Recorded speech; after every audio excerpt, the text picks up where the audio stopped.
certainly need strong bank supervision in all seasons, and I think clearly this episode indicates that there's more to do on that front. The banking system, as I would say, appears fundamentally resilient. I think the contagion's limited, but the same impulse could cause more effects at other banks. Credit Suisse is a much more complicated, entangled financial institution. I think that's where kind of there's more fear. Ultimately, I would say Credit Suisse is not out of the woods yet. This is Bloomberg Surveillance with Tom Keene, Jonathan Ferro, and Lisa Abramowicz.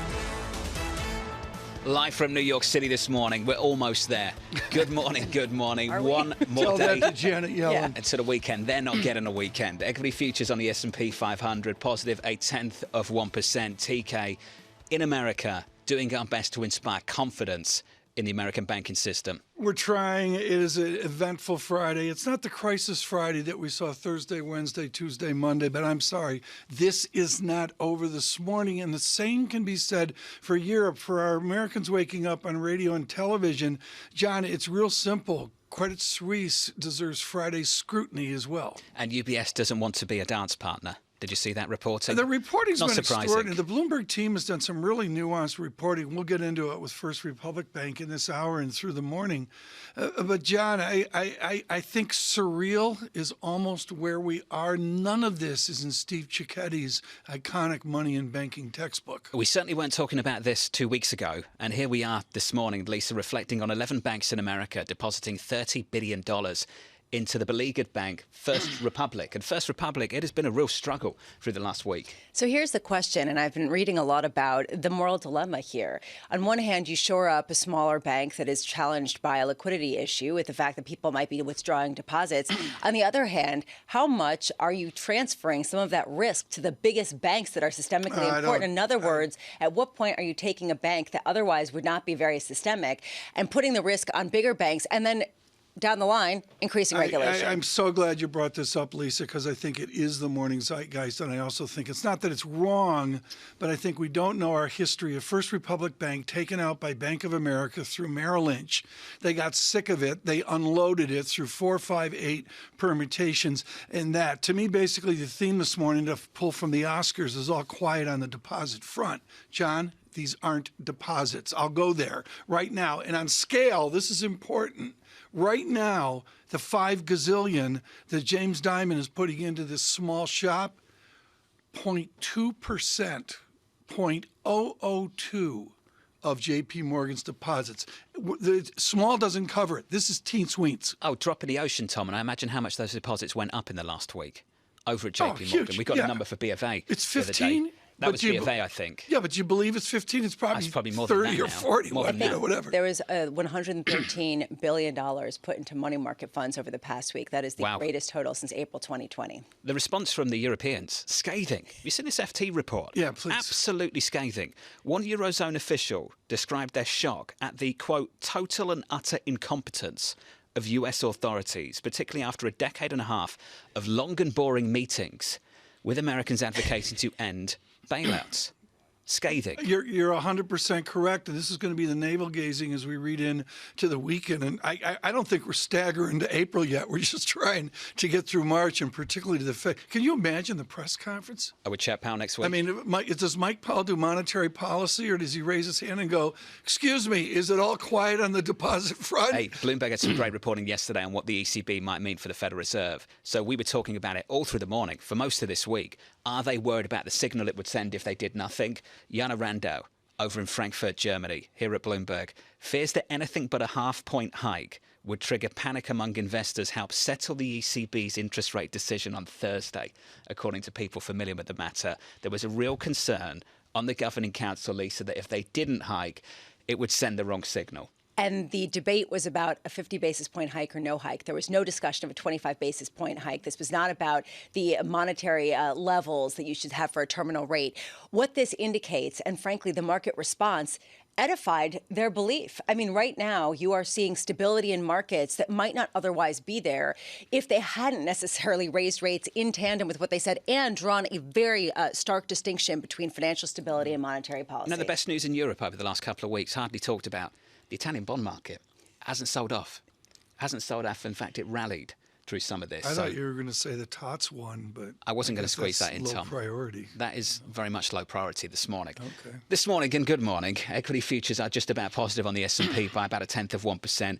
We will keep an eye on that bank for you. First Republic, it is lower in the pre-market, but now only by 2 or 3%. It was down way more than that a little bit earlier this morning. Yields come in 4 basis points. The 10-year 353.55. Crude has had a terrible week. Still south of 70, 69.57, even with today's bounce. And Lisa reflected on the ECB and what it might mean for the Federal Reserve. Euro dollar back to 106.45, positive 0.33%. When it comes to the events in the day ahead, a lot of it is probably irrelevant because all that people are watching are the shares of a number of banks, and that really is going to be the front and focus. Data used to matter. It doesn't anymore, but if you care about it, 10 a.m. we get University of Michigan March sentiment survey. Do we see an ongoing pickup in sentiment to kind of build on the stronger than expected data that we've gotten, but nobody cares again, because that's always backward looking, and you're looking at a potential tightening in financial conditions. On the geopolitical front, and I think that this is a peripheral story, but very interesting, German Chancellor Olaf Scholz is heading to Japan today with most of his cabinet. He's going to be there through March 19th, talking about some of the national security issues. And at the same time, this weekend, Sunday night, China's Xi Jinping heads to Russia for the first time since Russia's invasion of Ukraine. Putin invited him over.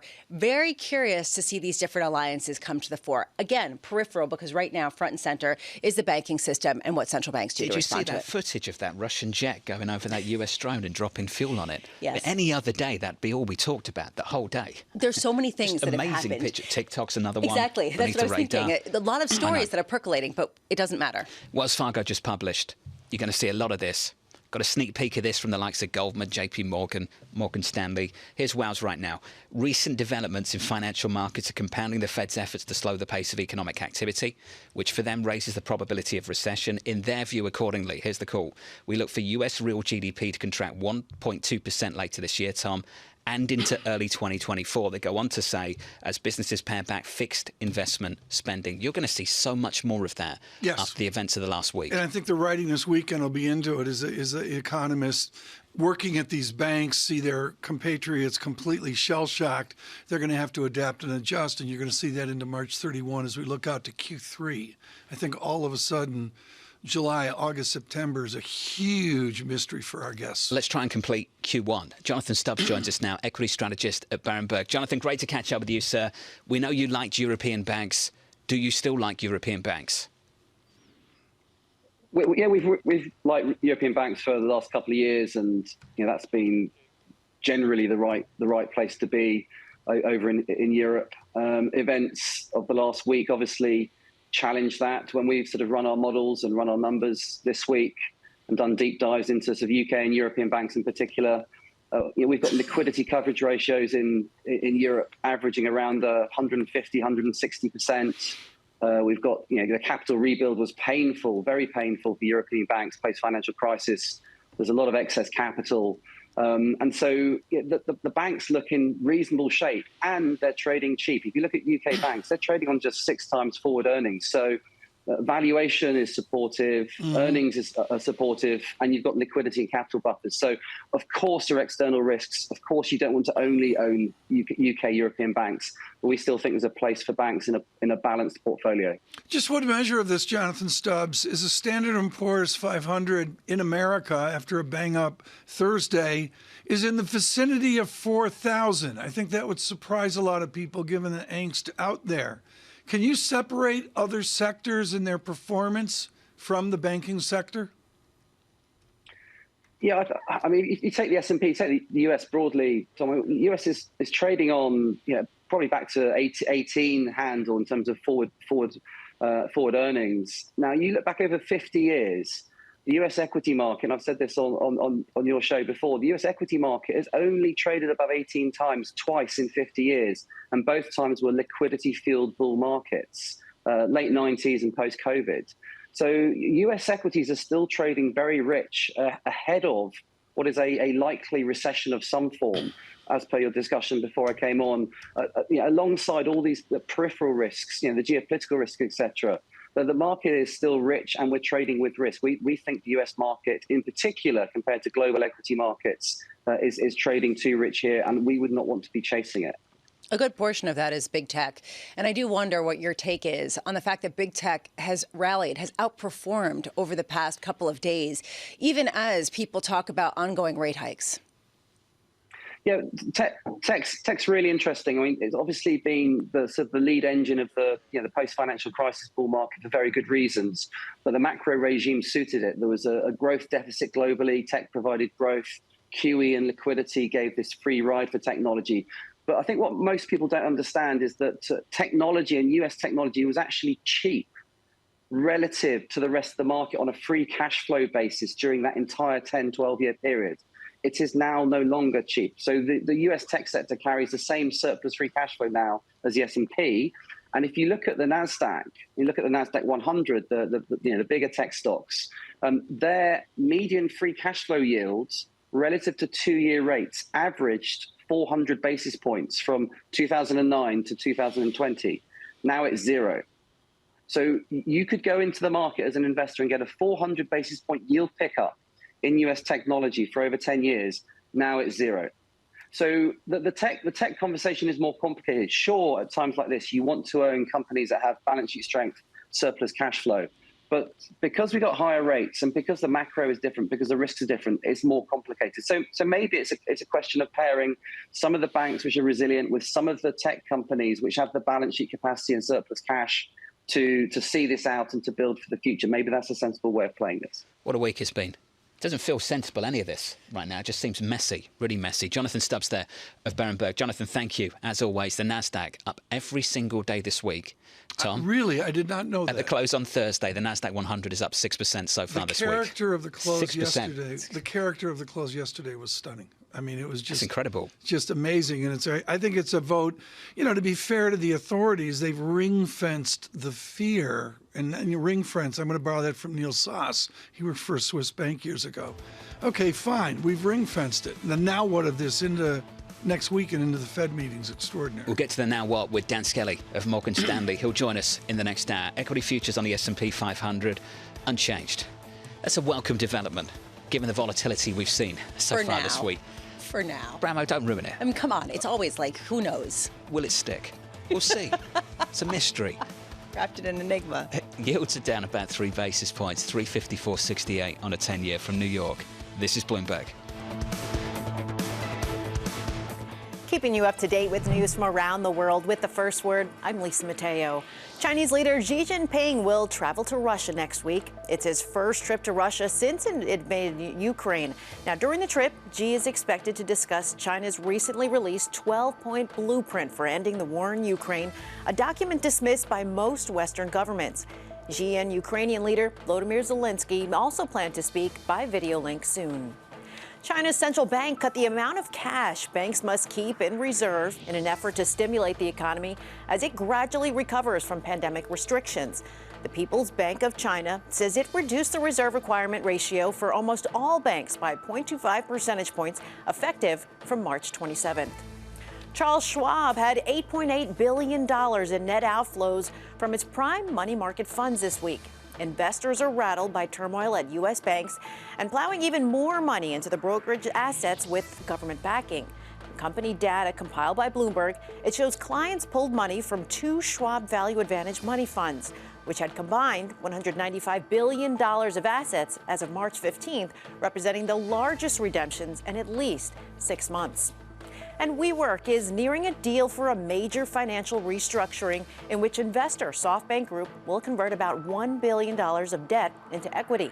Sources tell Bloomberg the New York-based co-working company is also close to securing funding and capital commitments of more than $1 billion. CEO Sandeep Mathrani has been working to cut costs and push the firm toward profitability.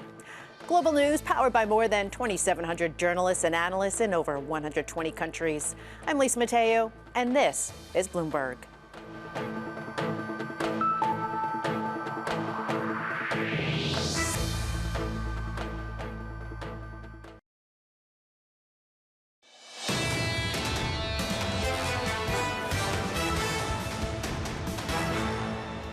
I can reassure the members of the committee that our banking system is sound and that Americans can feel confident that their deposits will be there when they need them. This week's actions demonstrate our resolute commitment to ensure that our financial system remains strong and that depositors' savings remain safe. Have they done enough? That was Janet Yellen, the US Treasury Secretary, testifying on Capitol Hill in front of the Senate Finance Committee just yesterday. Equity futures this morning, and good morning to you, slightly negative on the S&P 500. It isn't a drama-full morning so far.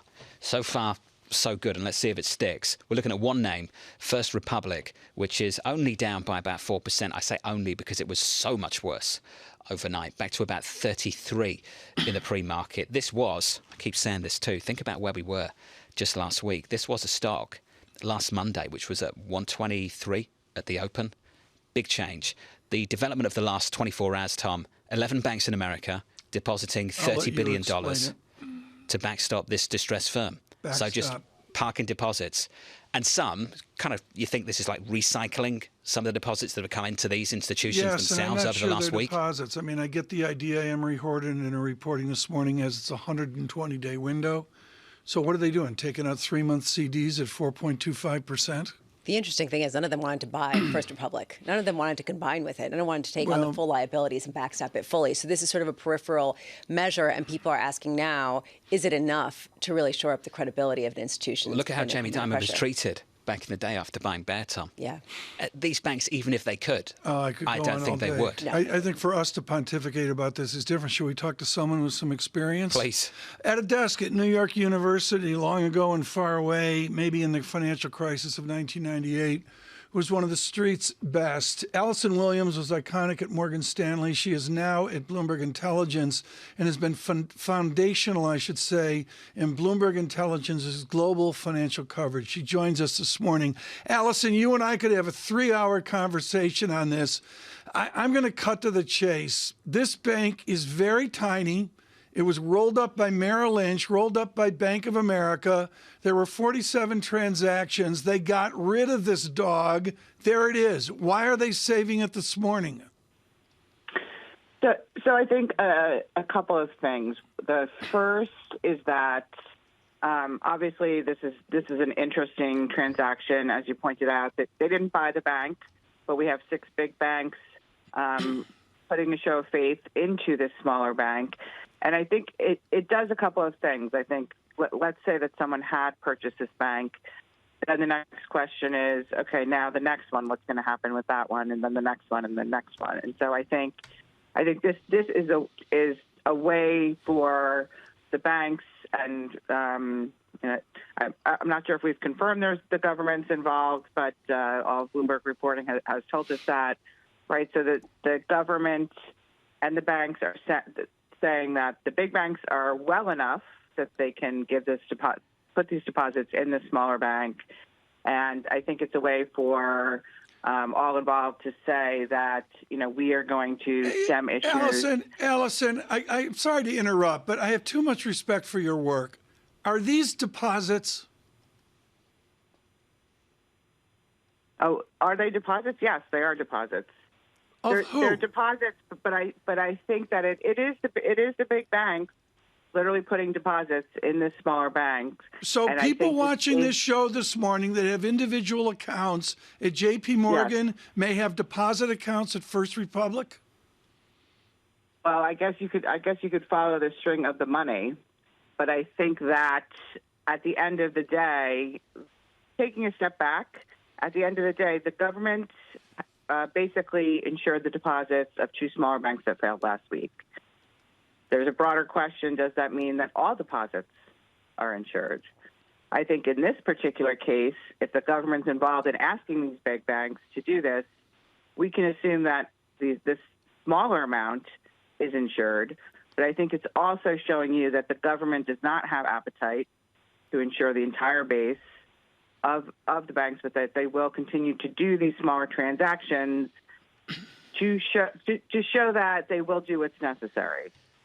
When Janet Yellen says things like Americans can feel confident that their deposits will be there when they need them, when the Treasury Secretary uses that language, Alison, it's almost like, it feels like at least, a bit of a confidence trick, because they're not addressing the FDIC limit. It's almost implied after Sunday that that's gone away. Do you sense that the American consumer is behaving in that fashion in a belief that that is the case? Well, it doesn't seem so. I think that's why you saw First Republic, the stock turn back, right? So we had the announcement that the banks are coming in and helping. Then we had the announcement about what was going on behind the scenes, and the stock turned the wrong way because investors obviously have been pulling funds from that bank. I'd love to hear your response of what you think of what authorities did. I was reading through the article that John was flagging earlier in the Financial Times of some of the criticism, and this one member of Peterson Institute, a think tank in Washington, said, from a financial stability perspective, they really killed a fly with a sledgehammer. Do you agree? I suppose that could be one way of putting it. I think that at the end of the day, they are trying to, like many actions, right? They're trying to send the signal that they'll do what they need to. So it's not necessarily about, the small amount of $30 billion by these big banks. It's about the fact that these big banks did coordinate, they did listen to the government, and that they will come in and stabilize things. As we know with every prior crisis, right, they keep doing things until we finally get something that investors say, okay, they do mean business and they will do what they need to do. John, what Ms. Williams brings up here is important, and that we're learning along the way, I guess from 1998 or from 2008. And to your point on the Europeans' scathing comments on America, I'm sorry, we're trying to have a pain-free banking crisis. That's what this is about. There's always a trade-off, 2 weeks in. There's always a trade-off. You've talked about it, Tom, throughout the whole week. Over the weekend, they failed to find a buyer for the institution. And ultimately, that was the big problem. And they got to late in the evening, and we've seen a lot of people reporting on this colour. Yeah. And they had nothing left to do but come out with this. What's interesting to me is initially people were saying they acted really quickly because they learned their lesson from previous crises, and they wanted to come in and prevent the crisis in confidence before it became a crisis in banking. And now people are saying maybe they overreacted in the same breath that they're concerned that it hasn't been enough to stave off the contagion. Basically, people aren't sure of how deep this goes, and I think that their response raised more questions than it did answers about the duration of this. That's an issue. I still think they moved really quickly. I still think authorities have learned from the past, which is why we've seen these kind of reactions. And I still believe, and I know it's difficult to judge the counterfactual, but if these events developed pre-07, we'd have a very, very different crisis on our hands this morning. And so now people are talking about the moral hazard and people are talking about the fallout, but we're not talking about a quickly spreading wildfire concern of confidence in the same kind of way. So at what point was it a commensurate response versus something that was an overreaction? It's hard to say. Just want to thank Alison Williams just quickly. Alison, thank you for joining us on the phone there to work through some of these issues. Rick Reeder of BlackRock said to me a long, long time ago that Wall Street is always focused on the shark closest to the boat. It's always the case. You become obsessed with it. Shark close to the boat, that's where the attention is. This morning, China cutting the reserve requirement ratio to boost the economy. Tom, what is going on over in the world's second largest economy? We've just had this massive reopening. You'd think the demand would be there, and now we're talking about the supply of credit. And buried in the news was that Goldman Sachs, correct me if I'm wrong, went to a 6 handle on GDP growth. So you go, okay, wait a minute, 6% growth, and we're loosening. And again, I think these are the knock-on effects, the global ramifications. Credit Suisse just broke down elegantly to 1.94. That has a knock-on effect to the banks trying to save First Republic Bank. Credit Suisse down about 4%, Lisa. First Republic right now is negative 4% also, but that was so much worse earlier for First Republic. I think people were worried that they're not. It's going to all change. My goodness, every second feels like a different story that you could play. Equity futures down about 0.1% from New York. This is Bloomberg.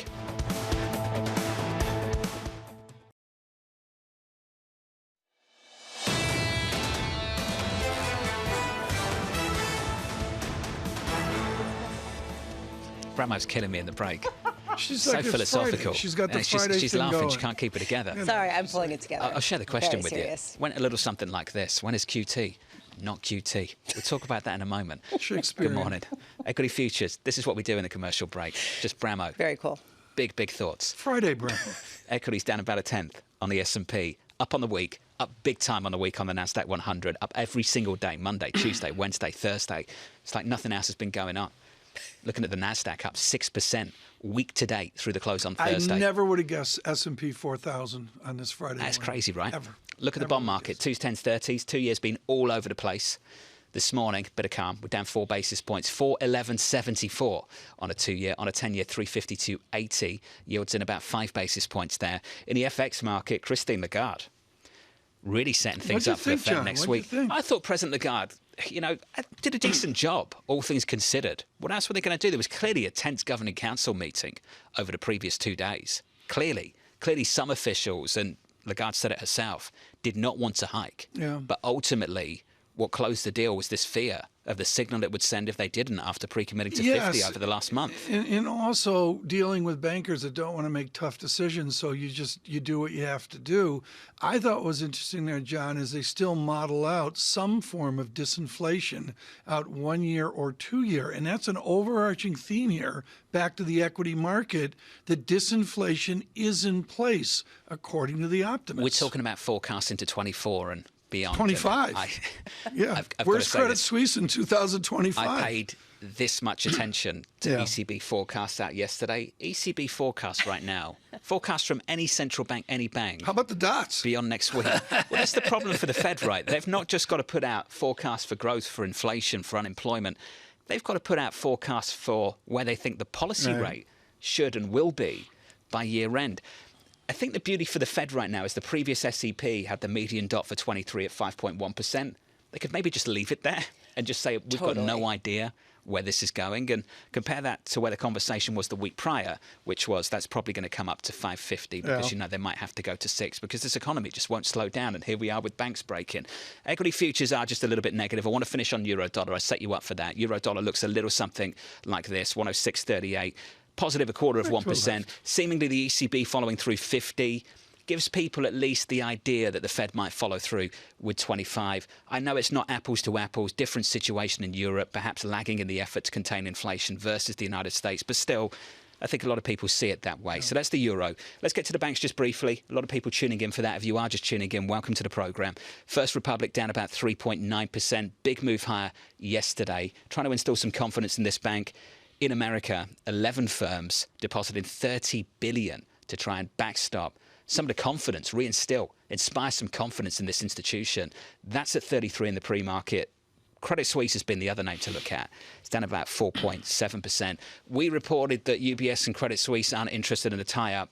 I would perhaps reframe that UBS is perhaps not interested in a tie-up, because, Tom, UBS has got its own strategy on where it wants to be and where it wants to go. And our guests that are living in Zurich and have been former Credit Suisse employees make clear they agree with that. I had some technical veracity to Credit Suisse early in the week, and then it's what we call soup, where the technicals just simply don't help. So this morning, maybe I'm shaping up with some technical analysis of Credit Suisse. We'll have to see here at 1.93.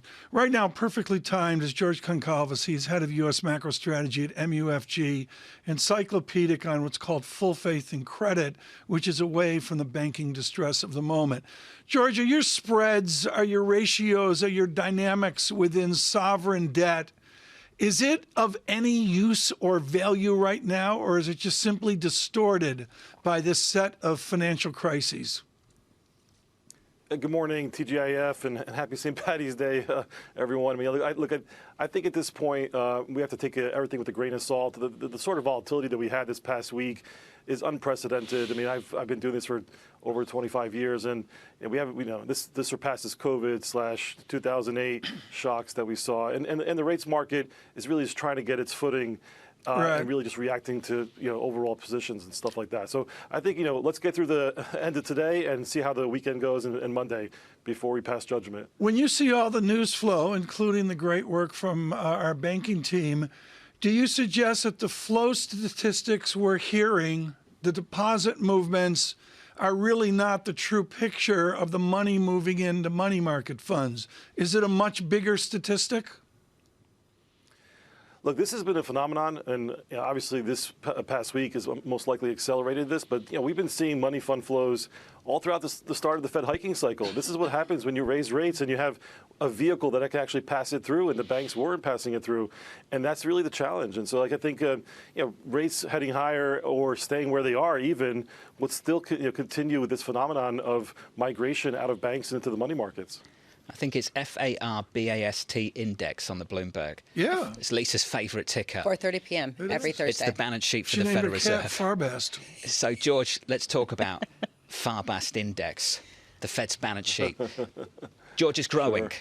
It's undoing QT. Can you tell us what's going on there?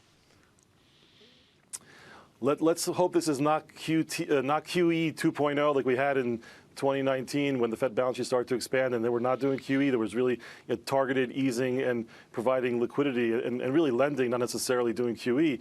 I mean, this is the artifact of the extra liquidity that had to get put in place to help these these entities that are now in the hands of the FDIC. And there's some usage of the new program as well, the TBFB, which I have a hard time sometimes saying, and end up saying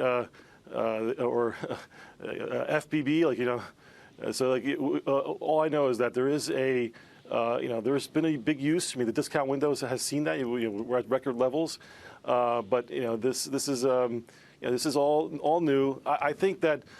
We have to get through this weekend. We have to see what happens if there's really no announcements of an additional kind of bank failures or concerns around the banks there. Then I think hopefully cooler heads prevail into next week, into really the end of the month and the quarter, and hopefully less usage of this program. But there's a larger question here, George. I mean, yes, I do look at FARBAST index every single Thursday at 4:30 p.m. and I see how the quantitative tightening is working out, and it has been working out. They've slowly ticked away about $600 billion of their balance sheet, and then boom, $300 billion added overnight when you take a look at the past week. I mean, it really undoes a lot of what we've seen. Now, you could make an argument that these are earmarked assets, that these have very specific purposes, that they don't sort of percolate into the larger economy. But does this signal it's the end of quantitative tightening? We're done on that front. And that even if the Federal Reserve continues to raise rates, the balance sheet's going to remain at this level and supporting the market.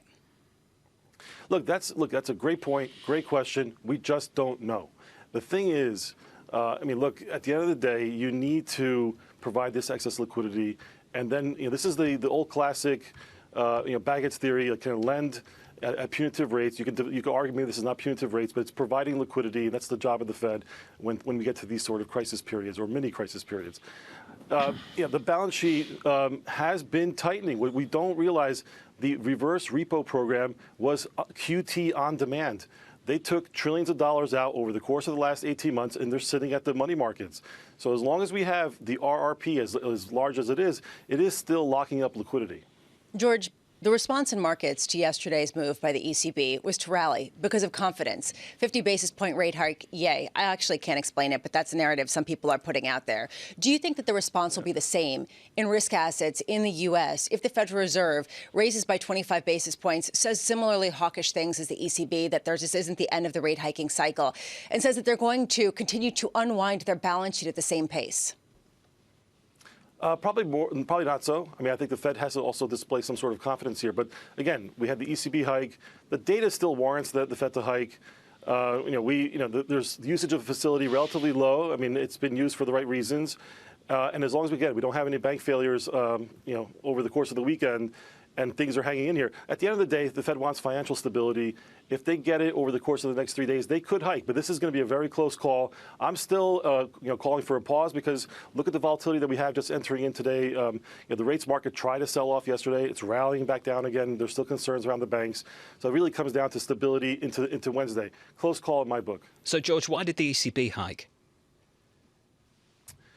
I think it's not, the epicenter is not there per se.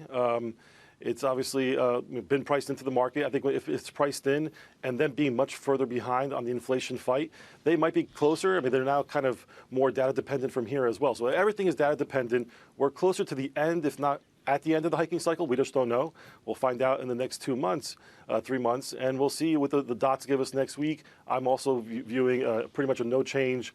Gives you flexibility for the June dots. If things blow over here and we look at, May into June and things are a little more stable, the Fed can continue to hike. But this is, that would be very unusual. They rarely stop and go. Michael Hartnett of Bank of America, fantastic strategist out of London, makes it very simple sometimes, George. He said this: bank emergency borrowing equals tighter lending standards, equals small business credit crunch, equals higher unemployment. George, is that the sequence of things that will just take care of business for the Fed? I think so. I mean, look, I've been on the show a number of times, and you've always asked me, like, why do you have a higher rate profile than a lower rate profile in the second half of the year into 2024? Ultimately, this tightening was going to cause something to break, and it's coming through, and it's going to hit the economy, much more at the local level. And I think that's how it works. Now that it's pulling forward the recession, most likely. I mean, I still have that as our base case, and eventually the Fed will have to ease. But at this point, I think that they're at that kind of inflection point where it's going to be important to see. And yes, banks are going to become more risk averse from here on out. Hey, George, wonderful to catch up. George Concalves there of MUFG. You've heard that from George just there from Bank of America. Michael Hartnett spoke about Wells Fargo, indicating the same thing. Morgan Stanley yesterday. I think Jan Hatzius, Goldman, and the team doing the same thing. Ferroli, JP Morgan, all thinking about that sequence, that process of just tighter lending standards leading to softer growth. There is some pushback against this theory. Neil Dutter, Renaissance Macro, yesterday. Jay Pawlowski, TPW, still constructive. They look at nominal growth, Tom. You make this point all the time. We live in a high nominal GDP world still in America. For them, this Fed's going to perhaps back off and growth's going to be okay. That's the bullish theory. It's a bullish theory, and maybe it's the gradually to suddenly, where nominal GDP, as Mr. Dutta said, I believe yesterday, 5 to 6%. That gets it done for a lot of non-financial America in terms of continuing growth, where gradually they run into higher rates, and then suddenly it changes. It's out there. Well, here, somewhere. The issue that I have is, hasn't this been going on all along? Is this going to really be suddenly tighter, even tighter lending conditions? Because why? Deposit risk? What song was that? On a Friday, who knows? I would suggest we're slightly more accommodative in the last 18 hours. Do you want to take us to break? No. With a bit of singing? No? I can't. I Princeton beat Arizona, so my bracket is just ruined. Done. I didn't even do a bracket this year. I said I was going to do it, and then I failed. No, I didn't do it. Princeton beat Arizona. Is that just shocking? Yeah, that's the posh team won. Oh, right. And usually the posh team aren't good at sport. Yeah, that's usually the way it works. Usually the way. Because the real athletes... They're good at banking, math. Ah, nice. But not basketball. But apparently they are. Okay, Bruce Kasman of JP Morgan joins us next. That was good. Which is your sports segment on Bloomberg Surveillance this morning. Formula One in the next hour. American sports with us, just deadly. Deadly.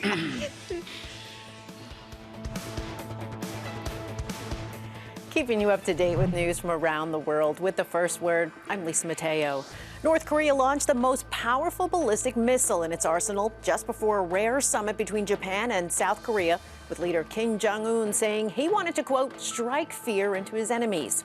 Now, Kim was on hand with his preteen daughter to watch the Thursday launch of the intercontinental ballistic missile. North Korea has fired off about a dozen missiles in a month. Baidu surged more than 14% today after brokerages, including Citigroup, tested the company's just unveiled chatbot service and granted it their preliminary approval. Baidu's leap reversed a 6.4% loss on Thursday after founder Robin Li debuted the new artificial intelligence technology over recorded video. Global news powered by more than 2,700 journalists and analysts in over 120 countries. I'm Lisa Mateo, and this is Bloomberg.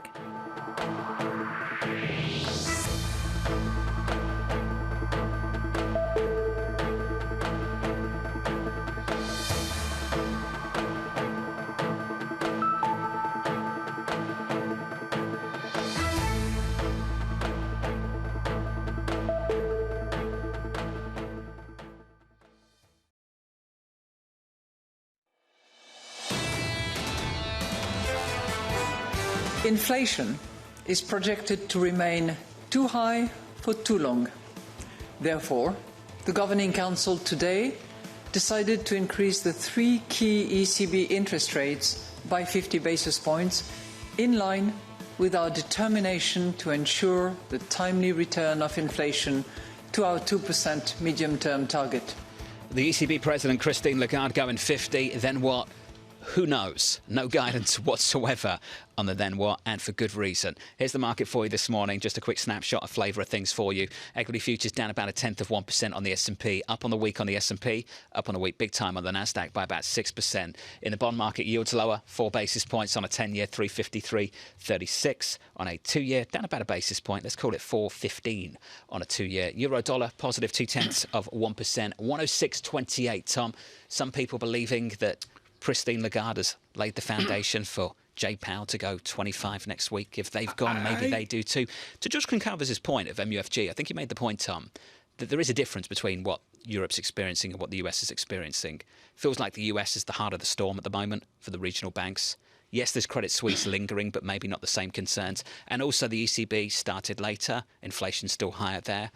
There are differences, I get that, but it's the psychological point that they had to address at the ECB that I think the Fed will equally have to address as well, which is the signal you send if you don't hike. You saw it better than I did yesterday, but I'm going to give her high marks for stability within chaos. And John, let us be clear here. Credit Suisse cannot find a bid this morning. It's fractional to 3 digits, but I'm looking for a bid on Credit Suisse, and it's not gloomy like 2 days ago, but we need to pay attention to that. And I'm sorry, the chart is shaping up to be somewhat elegant. Tom, the problems they entered the year with are still the problems they have now.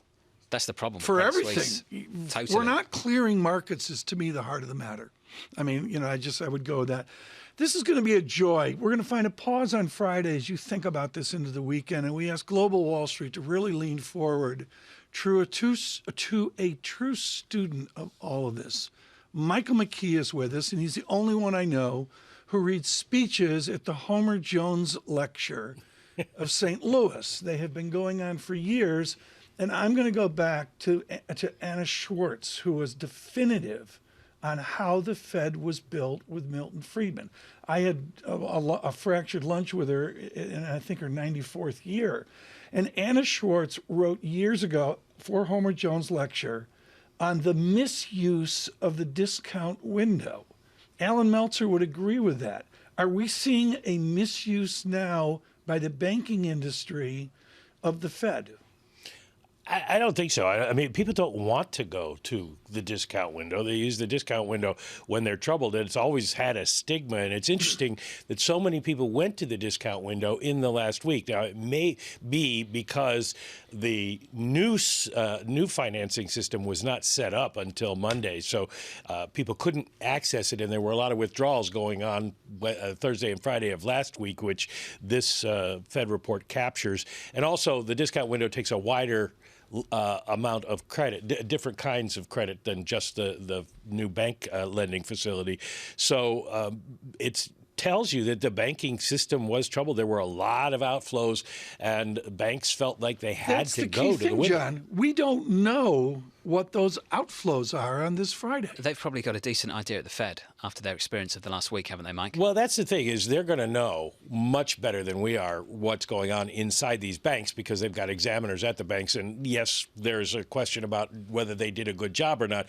But you can bet that starting on Friday, they were parked at the auditor's office at Silicon Valley Bank and looking over the books and figuring out what was going on. For people who aren't familiar, why is there a stigma associated with using the discount window? Well, because it's the sort of lender of last resort window, and if you go there, then you're seen as being perhaps a badly managed bank. And so people have not wanted to use it. The Fed has rejiggered it several times trying to get rid of some of that stigma, and it's still there. And it's one of the reasons they created this Fed term lending program on Sunday, is because basically they wanted people to go and borrow from them, and this is one way to get around the stigma. We're looking right now just to give a sense of the scope of what the use was like. Basically, the use of this discount window surged to a record of $152 billion, $152.9 billion of borrowings. That compares to the other all-time high of $111 billion during the 2008 financial crisis. Does this suggest the scope of a crisis that is bigger than perhaps we have fully understood? Or does this indicate that the Fed is petrified about financial stability concerns amid a rate hike hiking cycle that they do not see as over? Well, I'm not sure we know yet because it's only 1 week's data and it's been such a crazy week. I talked with somebody at the Fed yesterday who pointed out that banks can borrow even if they don't need it yet, and there may have been some pre-borrowing, in other words, an effort to load up in case they were attacked. They don't know that for sure, but it does show that there was a lot of concern in the banking system. Now, we don't know how many banks borrowed. If you had banks all across the country borrowing, then that might scare the Fed more than if it were just some of the ones that we know about that have been in trouble. There actually was some indications that First Republic accounted for quite a significant amount of it. So there was some specific idiosyncratic risk within this. They put out a statement on that, I believe, yesterday. I'm curious, though, to draw that distinction between when this is adding liquidity to the financial system versus not, because it seems like that is a confusing point when you see the balance sheet of the Federal Reserve surge by $300 billion. It is a confusing point, and I've seen a lot of confusion on certain social media overnight here. These are what you call temporary open market operations. While they add to the balance sheet a little bit, they aren't really going to have an effect on interest rates. It's QE. It's not Twitter QE, says it's QE. Which is, yeah, well, we know that Twitter's never wrong. But permanent open market operations are QE, where they're continually buying in order to push down interest rates. And I was looking this morning, and you're not seeing any kind of interest rate reaction to this. I mean, we've had a lot of volatility in the 2-year, but overall, the effective Fed funds rate is still where it was, and we're not seeing major moves in the money markets. Another thing to keep in mind, too, is we're still seeing $2 trillion a day in money being in cash being sent back to the Fed by the money market funds that have way too much of it in order to get securities. So it's not like this is an interest rate moving operation. It does raise the balance sheet, but it's temporary. If we're having a pain-free crisis with a political overlay and all that, how do you perceive this clearing? I mean, at some point, we have to have Schumpeterian creative destruction, which I believe is French for banks have to go out of business, right? Yes, and I leave it to Allison Williams and people who are smarter than me to tell us which ones. That's Bramah. But Bramah's in charge of there is a feeling that we're going to see some mergers and acquisitions, that some of these banks aren't going to be strong enough to survive by themselves. No banker wants to sell his bank, so it may take a little while. And obviously, the whole Credit Suisse thing is a complicated deal because there are only 2 banks in Switzerland, basically, and they don't want to go down to one. And we know that the business plan is troubled for Credit Suisse, so does UBS want them? No, they don't, according to our reporting.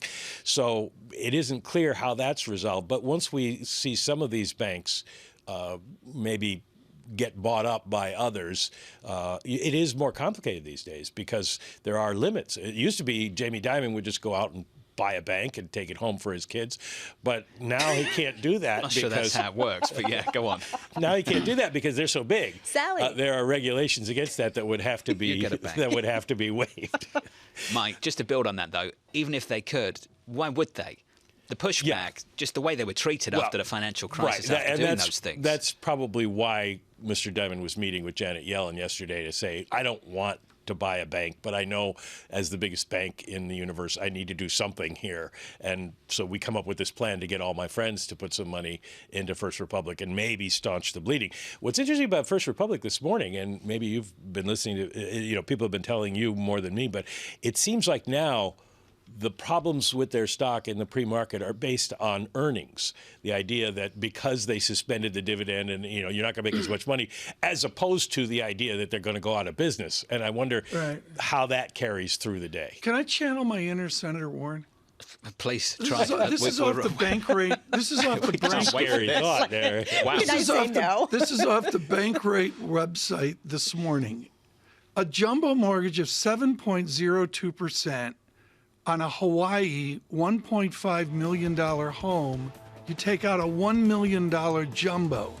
That's really what this bank does. That's their. I think that's what they say. That's why the people were concerned about First Republic, is because they are basically a bank to high net worth individuals, and those people were not insured, and so had reason to maybe pull their cash out. Senator Warren, I'm lost. Thank you. That was the impression. Thanks for that. We're all waiting for that, Mike. This was brilliant. Mike McKee here. Thank you. Equity futures slightly negative.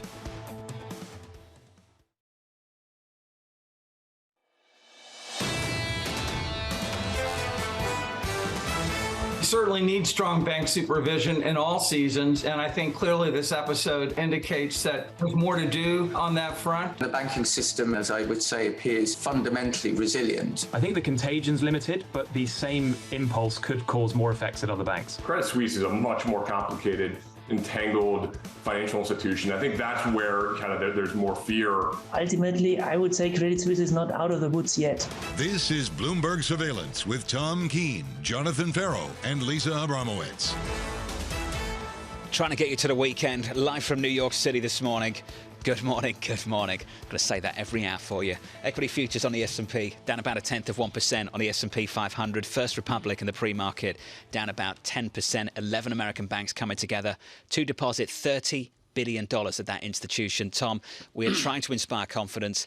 Have we done enough in the last week? That's a measurement here, and we're going to have to see over time. But what this really comes down to is the mysteries of what are the flows, what is the stability at this very small bank. What I tried to emphasize at the beginning of the last hour, John, is in the blur of it all, we go J.P. Morgan, First Republic Bank, and the teensweens level of this bank. This is a tiny bank. It used to be part of Merrill Lynch and Bank of America. It was thrown out the door to do high net worth individuals, and you've got 30 banks wasting their time on it this morning. Every bank is different, Tom. Every bank is different. SVB, we were told it was for tech bros, right? Then the other bank over the weekend, that was crypto. Then Credit Suisse, they've had problems for years. And now First Republic, we're saying the same thing. Very, very unique institution. I get it. But Lisa, at some point, it all adds up, doesn't it? Especially because regional banks tend to have greater exposure to commercial real estate as well as consumer loans and some of the other areas that bigger banks have gotten out of a bit more as a proportion of their assets. These are the more vulnerable places as rates rise more quickly, and they haven't necessarily had to have the same regulatory protections as the larger banks. So the question isn't just, are these banks going to go under? It's also, how much does this constrict lending at many of the basic places where lending is distributed throughout this economy? I'll go with that, but I think this bank is as narrow as the Silicon Valley. What'd you call them, bros? Is that, No, it's not my, that's what people would say about SVB. Yeah. They were saying it wasn't, and of course it was way more than that. They're techie VC. But there was an excuse for every single financial institution over the last week. This is important. Here's the strategic plan, folks, for First Republic Bank. All the rich people are moving to Wyoming. Set up a branch. That's it. That's their business plan. I mean, and where's the next Wyoming? Is it Miami? I don't know. Okay, but then if you take that a little bit further, so then why do we care, right? That's sort of the question. Thank you. Well but then said. You've got Signature Bank, which was a crypto bank that was shut down. It's one of the dominant players for commercial real estate in New York. When you have banks that have concentrated exposure to specific industries, do you start to get mini systemic risks that regulators get concerned about? In the blur of this, and I know, John, we've got to get to CSFB, but the bottom line here is Lisa mentions the unspoken. The unspoken is commercial real estate. It always is. Yeah, but I don't want to make this conversation just about high net worth individuals in the United States of America. This was also businesses trying to make payroll. There were also businesses over the weekend. With your bro, a week ago. Asking the question, way more than that. That's what's happening across this whole country 100%. Over the last week. Why do you think they are coming in to do this? It's not just about First Republic. It's not just about that institution. It's about the whole system. It's about the whole system. That's why Janet Yellen this week is in front of the Senate saying that your deposits will be okay. And the pushback is, okay, but up to what? Up to what? Is it the insured limit, or are we now implying it's everything? It is 60,000-foot level. We're having the same argument they had with Andrew Jackson and Bibi in 18. I can't remember the date, the second bank of the United States. This is big banks, small banks, and they're institutions, including the big banks, are trying to figure out how to do this in a new political way. I think there are a bunch of economists out there at the moment, Tom, also looking at it two ways. This doesn't have to be a disaster. That's one thing. Let's park that. Let's focus on this. This is the base case for most people right now. Michael Hart at Bank of America put out the note this morning. And for those of you just tuning in, welcome to the program, and I'll read it out for you. Bank emergency borrowing is going to lead to tighter lending conditions, which will lead to a small business credit crunch, which will lead to higher unemployment. That's the sequence for a lot of economists out there, even if you don't believe that the worst case will materialize For a lot of people out there this morning, over the last week, Lisa, this is now the base case. And in the meantime, you have every small business looking to make sure that they have cash integrity and they can withdraw their cash at any time, which is a reason why you're seeing a shift into some of the biggest banks. But at this point, we are looking at smaller businesses that are facing more uncertainty, substantially more uncertainty than a week ago, and that's going to matter. We want to inspire some confidence, and let's see if we can in these institutions. Should we go to Zurich to do that? You want to look at Credit Suisse briefly? And right Down now, 6%. it's all of a sudden, seconds ago, it became technically elegant, and the elegance is south. A break of 190. I don't want to get inflammatory, but this chart is not the Credit Suisse chart of yesterday. And not much reporting overnight. We've reported that Credit Suisse and UBS don't want to dance. I think it's UBS that doesn't fancy that dance, to be honest with you. Yeah. Based on that reporting, they don't want the tie-up. They've got their own strategy. We'll touch on this later. 190 on Credit Suisse. Yeah. I want to get to Dan Skelly of Morgan Stanley. Excuse me. He joins us right now. Dan, wonderful to catch up with you, sir. Dan, what a week. What stands out for you, Dan? It's been so quiet. Yeah, John, it's been a really boring time out there, huh? Happy Friday to you and to your peers there. So look, what I would say is there's been a couple of surprises so far. I mean, I think when you look at the U.S. equity market, we haven't really sold off that aggressively. We've seen growth and NASDAQ become a defensive play again, and maybe some of that's warranted on the strong balance sheets. But John, the story remains the same that we've been talking about in recent weeks and recent months. The effects of the banking slowdown that Lisa alluded to before have been yet to be seen. And so we just don't think you're getting paid enough in the risk premiums of the equity market for this type of environment. Dan, is the Fed super restrictive? If you take the synthesis of Ellen Zentner's research and many others at Morgan Stanley, can equity participants say that they're working now in a restrictive central bank environment? Tom, you can. And the reason for which is if you back out and think about historical precedent, historical context, I think since 1982, there have been 12 dovish turns. And that's an inflection where in 1 month, the Fed went from hiking to cutting. And when you look at the backdrop in those 12 different instances, inflation was running about 4% below Fed funds rates on average. And today, of course, as you know, we're running about 1.5% above Fed funds. So I think it's very difficult to say that we're fully restrictive just yet in terms of monetary policy. That being said, as Mike Wilson has I think, aptly highlighted in the last week or so, you are starting to see the long and variable lags impact now. Dan, how has your view changed over the past week in terms of your risk aversion? How much more risk averse, how much more inclined to be in cash on the heels of some of the financial system distress? Lisa, not much. I think you nailed it earlier in terms of the environment. No, this isn't a credit crunch. It's not a financial contagion repeat of 08. And ironically, some of the bigger banks are already reporting inflows of deposits. So the system will hold, right? So we don't see that draconian outcome. So in that regard, we're still sticking to our framework that we've been talking about all along for this year, which was favoring credit over equities, within equities being a little bit more defensively oriented, quality oriented, dividend oriented, and then looking outside the U.S. into some international ideas, which frankly have still trended higher relative. Dan, Bob Michael earlier on this week was on with John talking about how this is just the tip of the iceberg in terms of risk aversion, and there are many more shoes to drop. And I'm curious where you think we are in terms of people getting wary of the growth prospects and the read-through to equity valuations.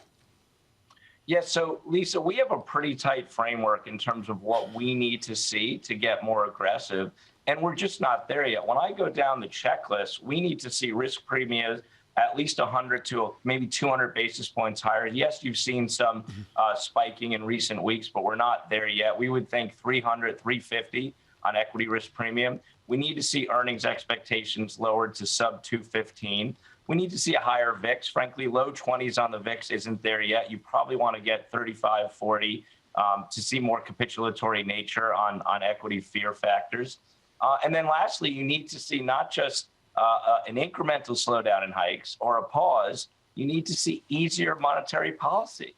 And as you know, Ellen Zentner and team has forecasted early 24 at the earliest for that particular dynamic. So we're just not there yet in terms of seeing the framework adjust. Dan, let's get to a word that gets thrown around on Wall Street. I want to play defense. Lisa and I were talking about this yesterday, Tom too. Defense last week meant USIG, and that meant a bank that was about to fail. Dan, what on earth is defense in this world? Yeah, so Jonathan, it's an excellent question. And look, last year was the year of nowhere to hide, in which stocks and bonds declined together. A super anomalous type event that's only occurred in 2% of years since 1926. So listen, our view coming into this year was that correlation in terms of bonds defensiveness would reassert itself. And for the most part, you've seen that, Jonathan, right? There have been days and hours where you've seen everything correlate to one. But on balance, bonds are starting to act like themselves again, give you ballast, give you some diversifying benefit. And that's frankly largely a function of just how far rates had backed up last year in terms of that margin of safety and valuation opportunity. And so, look, we would still say within short duration government and high quality investment grade credit, that's a defensive area of the bond market still. We still prefer that over equities at the moment. That won't last forever, by the way. I think you're coming into a window maybe later this spring, early summer, where we'll be on to our next fiscal and financial crisis situation in terms of debating our own debt ceiling, today. Where we'll probably get a better crack at the equity market later this spring. Dan, thanks for that. Dan Skelly of Morgan Stanley Wealth Management. Something to look forward to. The pushback that I've had over the last week or so, this idea that you start playing the recovery to the recession we haven't had yet.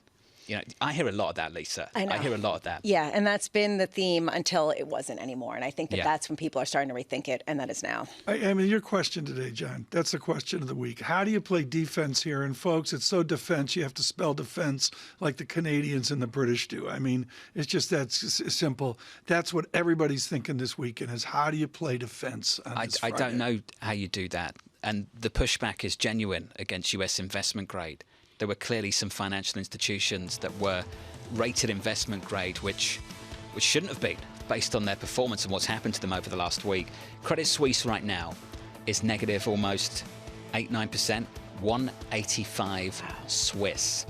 So that name's breaking down still. The chart is textbook as of 22 minutes ago. Textbook. In the next hour, Anastasia Amoroso of iCapital.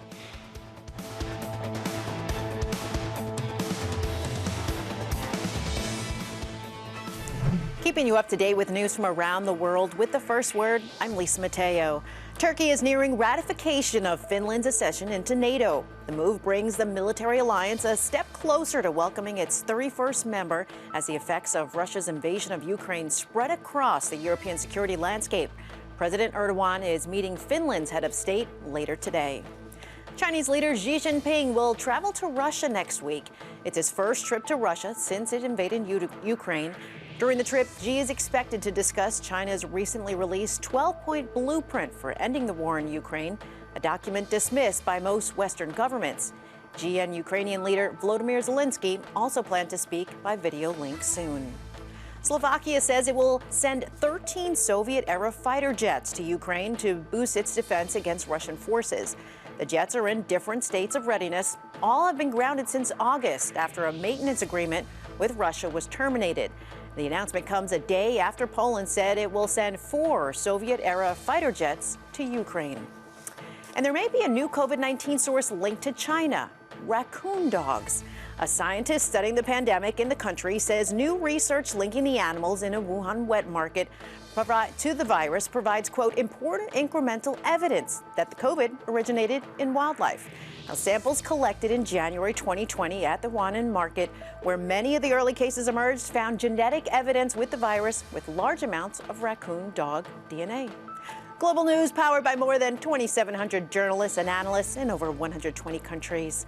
I'm Lisa Mateo, and this is Bloomberg.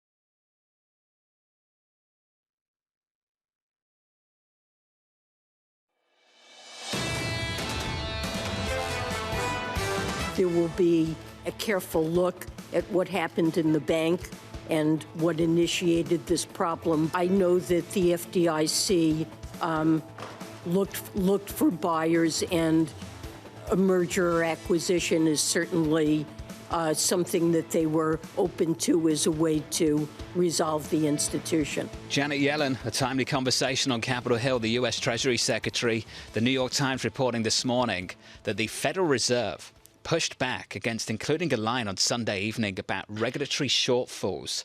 Lisa, Chairman Powell once again in the spotlight. The only reason that he mentioned regulatory reasoning at all in the statement was to say that it was good, that it helped support the banking system. It was all positive. And this really raises a question, especially in light of the Biden administration pushing back and highlighting regulatory oversights, failures that he argued weren't really supposed to be in the statement. Yeah, I don't think this conversation's going away anytime soon. Tom, you did an impression of Senator Warren a little bit earlier. I think you're going to hear more from Senator Warren. You got to. On the matter, aren't you? I mean, this is the reality right now. We got 8 ways to go with our guest here, John. I'm going to cut it. I'm going to give you an anecdote, John, and then you guys can pick up the adult conversation with Gerard Cassidy, who's been fabulous with this week, and particularly interpreting Senator Warren's comments. Gerard, you and I have lived this. You're in Swellesley, Massachusetts, and you need a jumbo on the new place up the coast of Maine in Bar Harbor.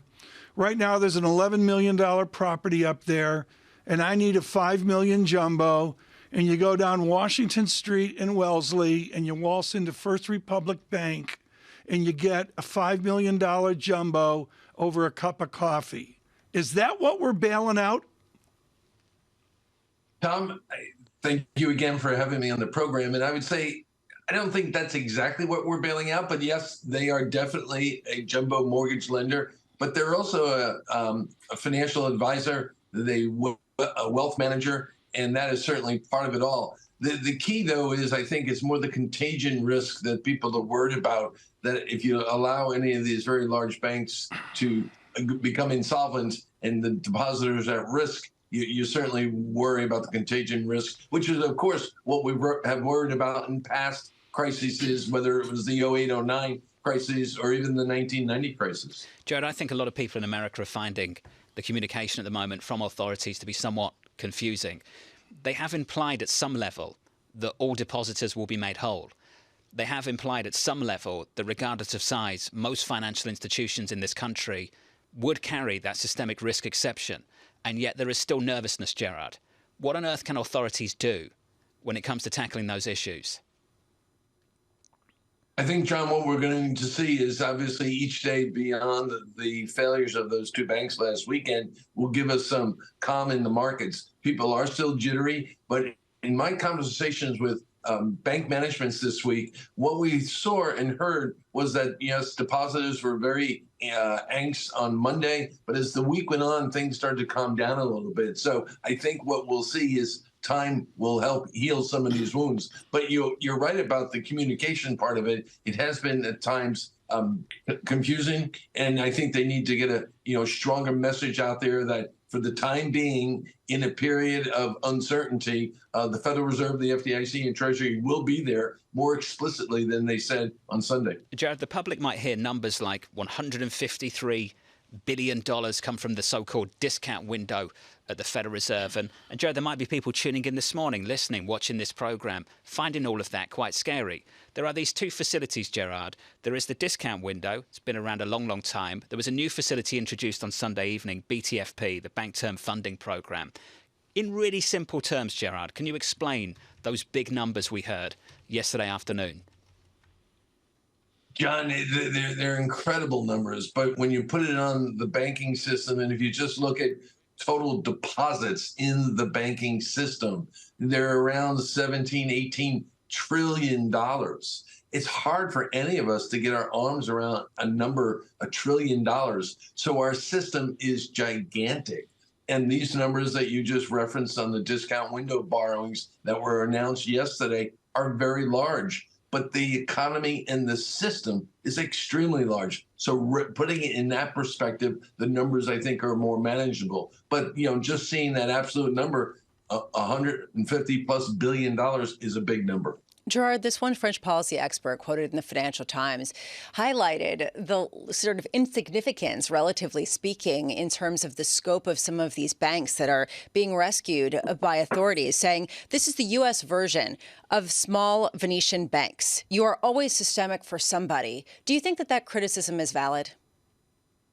I think to some extent it is. I mean, we still have, as you know, Lisa, over 4,600 banks in the United States. And unfortunately, if a $50 million bank, if there's any banks that small were to go insolvent, it wouldn't cause the repercussions that a $200 billion bank did. So even though the $200 billion bank is smaller relative to JP Morgan or Bank of America, as you all know, this was the second largest bank failure in U.S. history. It's a big bank, even though relative to our big guys, it's not. So they certainly need to put in further controls and procedures. More liquidity might be required. More capital might be required. But the industry is definitely going to see more regulation as a result of what we just came through. Is there a bigger problem, Gerard, that people are kind of hinting at but not addressing directly, which is that the disproportionate amount of commercial real estate, as Tom has mentioned many times, of individual loans, of sort of the riskier assets that bigger banks have gotten out of, that concentration has regulators and authorities very concerned about smaller and regional banks and the potential contagion and the consequences?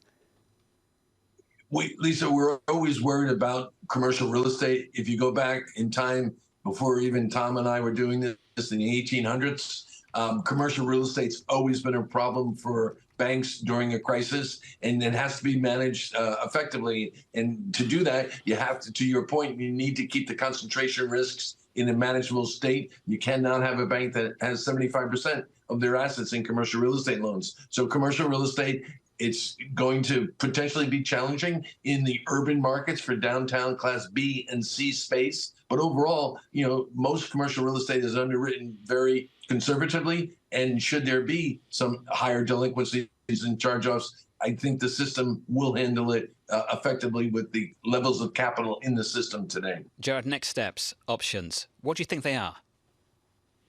John, really good question. And I would tell you, we anticipate that more of the smaller regionals will be required to carry more liquidity. You might be familiar with something called the LCR, the liquidity coverage ratio, where the banks have to hold up to 30 days of money that they would handle or run on the bank. These are our giant GSIB banks, as they're referred to, like a JP Morgan and Bank of America. I see more banks being required to do that. You heard a lot about this AOCI, accumulated other comprehensive income. That's where the unrealized gains and losses go for securities. For the biggest banks, they deduct that through regulatory capital. We expect the smaller banks to be required to do that as well. Third, we also expect that the industry will have to pay higher fees to the FDIC to build up the insurance fund, especially if they raise the limit on insurance on the deposits to $500,000. That will be costly to the industry as well. What is it about a crisis and new acronyms, Tom?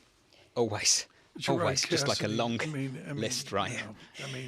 Yeah. Jared did a great job of explaining it. Jared, thank you, sir. Jared Cassidy there of RBC Capital Markets. This goes to the semantics of the moment, and I take immense issue with this word deposit as it's used this morning, as it's been used the last 24 hours. I may be right, I may be wrong, but we need to learn more now away from the semantics. We need clear language from people, including the management of First Republic Bank. I mean, have we heard from them? Not much. Not much? Not much. Sunday evening, they talked about how much liquidity they had. Yeah, well, not much since then. Credit Suisse, Tom, down almost 9%. 185. It's 185 in Swiss trading. John, it's the way it's down. We don't need a technical analyst lesson right now, but all you need to know, folks, is all of the trends here are challenging beginning about an hour ago. And John, I would suggest it rebounds over into German 2-year and U.S. 2-year as well. I'm not linking the two together, but boy, they're certainly happening at the same time. There's a little bit of risk aversion developing just over the last 10 minutes. Not in a major way compared to what we've seen so far this week, but certainly there for all to see. German 2-year down 6 or 7 basis points, 254. 340, close to that level about a week ago. The 2-year was through 5% a week or so ago. Right now, 4.09%, yields in 6 basis points at the front end of the curve. Are you singing again? I am. Is that because you're about to go on vacation? Song. It's you're about to take a week Linda off? Ronstadt, James Ingram.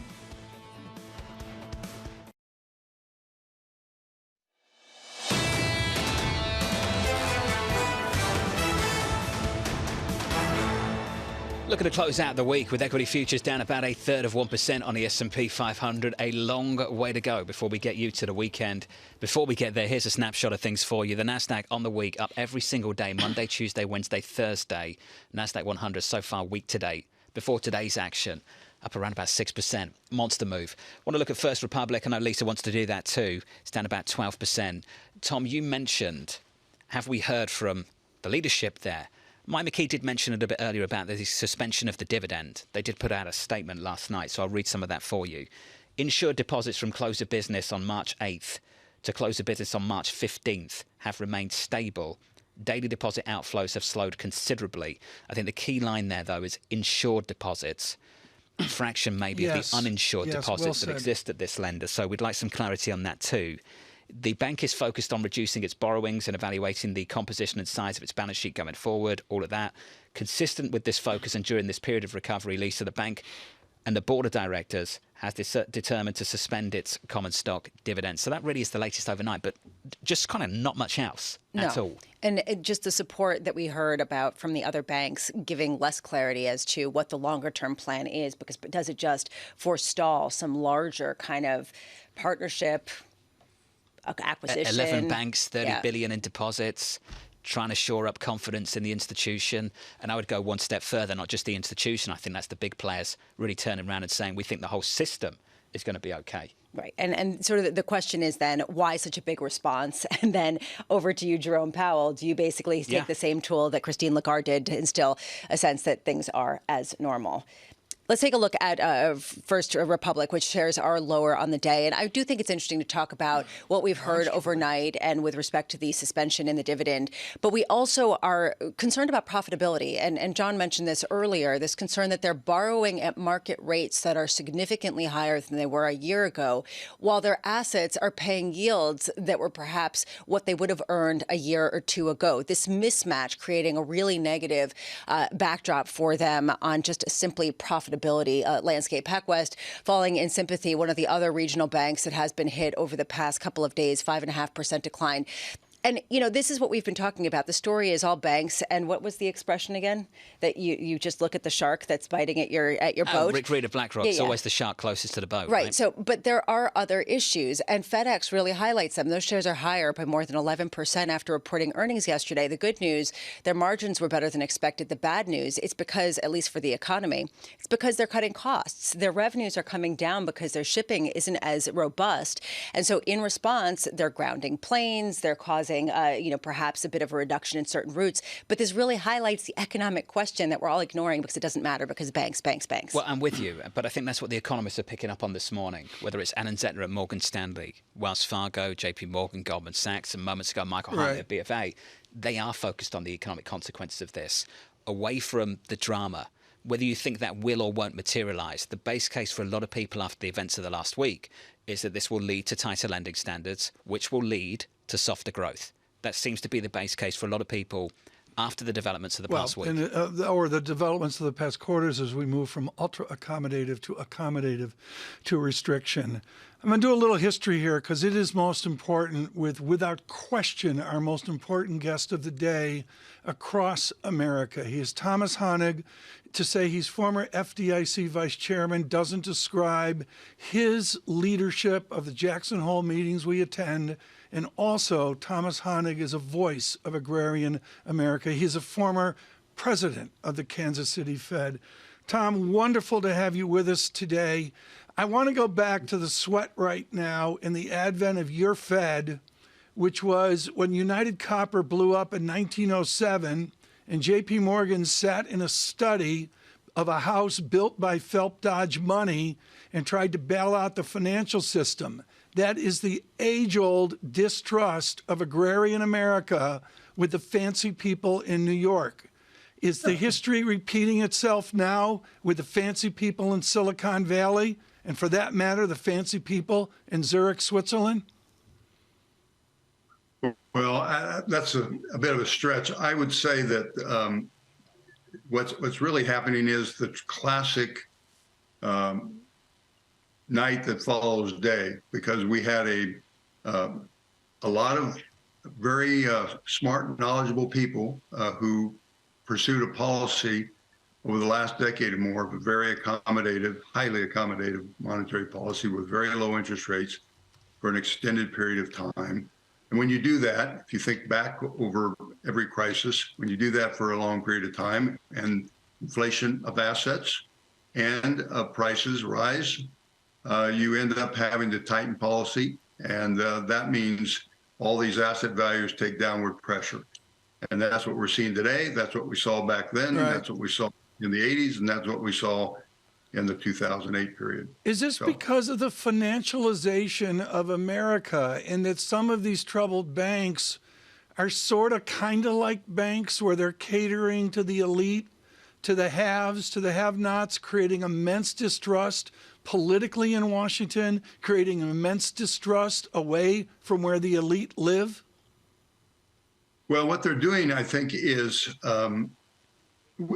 when you have this kind of speculative, I mean, this kind of policy invites speculation. So no, it's not just the elites. It's those who are saying, hey, I'm going to take advantage of this, whether you're in the Midwest or in the agrarian part of the nation or you're on the East Coast, you take advantage of this. And then when the problem comes, and here's where I think the resentment comes, you bail out banks, you bail out some banks, and that's what we have with too big to fail from the last time through, and it still continues today. And those who are in the smaller communities who are not bailed out become or lose their job as a result of having to tighten policy so much, they become very resentful and blame it to some extent rightfully on the elites who supposedly know all this. I'm often asked, Tom, these are really smart people. You should just let them, figure this out for you. And I say, well, they're that smart. Why are we in this mess? So I think there needs to be a lot of humility in the policymaking business because it can often go south when you get too cocky, too confident, Thomas, too sure of yourself. Let's talk about the moment that we have at hand, because you have incredible expertise, both as a former head of the Kansas City Federal Reserve as well as the head of the FDIC. And I'm curious about whether your suspicion is there is a more significant risk that authorities are trying to stave off by some of the actions overnight. In other words, what do you make of the criticism that they took a bazooka to basically an itch? Well, I would like to be able to say that, too, that it wasn't as systemic, but there was, with this event, a great uncertainty raised about banks, especially regional banks. And so if I were sitting at that table, as much as I would not want it to, but in a crisis, you do what you have to do. And I would have gone along with that. I think yes, but they are trying to avoid further problems down the road, because when you raise interest rates by a factor of at least 25 in less than a year, the assets, it's not just those government bonds with duration risks that are taking hits. There are other assets, and everyone knows that. That's why you see this uncertainty continue. There's a whole asset on the portfolio of these banks, and those are going to be under pressure with this higher interest rate and with the likely slowing of the economy. And so that's really what they're trying to do. Yes, the depositors say, don't run, let's not make this thing worse. And that's what you do in a crisis. Go ahead. I'm sorry. No, but I guess that the concern that some people have is, okay, this is a crisis response, but on the flip side, you're creating long-lasting policy without actually creating it. And this goes to ensuring all deposits above $250,000. The thinking, okay, let's protect all those small businesses so that they can meet payroll. Is there a consequence to having a de facto policy implied by the actions without it being codified or even paid for by some of these banks? Well, yes. I mean, you have set the expectation today. I mean, everyone's going to be protected. Every depositor is going to be protected. That's if you walk away from that now, you are going to create a heck of a crisis. So yes, that is pretty clear. And what they're trying to do is with these special facilities, lending facilities, say, hey, we'll take your assets at par, especially the so-called government bonds, so that there's liquidity coming into the system. And if there are other problems in other assets, you were talking about commercial real estate earlier, well, at that point, they're going to have to step up and protect these depositors, because that's the expectation. If you don't do it, you're going to have a major problem on your hand. The issue is we never learn from the mistake.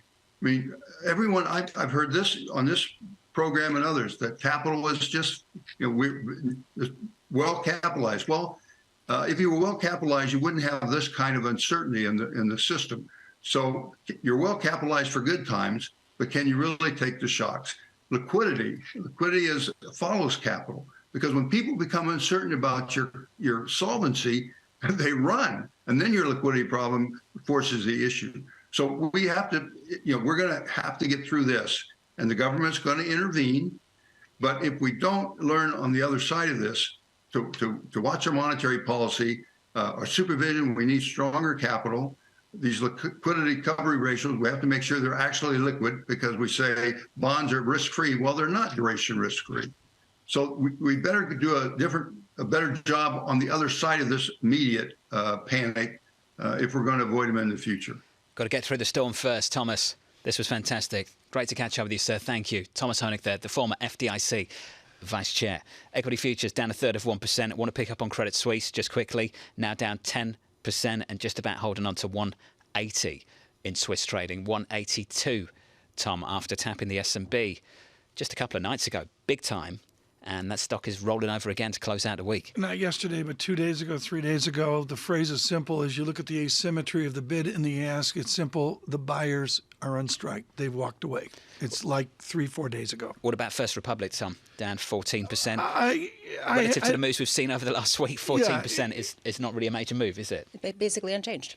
I mean, unchanged, and it's had a bad 20 minutes in that, but I really can't get a good handle in pre-market. We have the advantage in Zurich of active trading with volume, with liquidity, so you can do the fancy math. I can't do that right now in First Republic. The fact that it's so choppy highlights we haven't stabilized in terms of sentiment yet, and I think that that's telling, especially after what's been announced. When will we get that stability so people can come to some sort of conclusion and move on to the other factors? Equity futures just a bit softer. Kathy Bosjanchis is going to come up, the chief economist and senior vice president. She's going to come up to the studio and join us very shortly over at Nationwide. Looking forward to that. This is Bloomberg.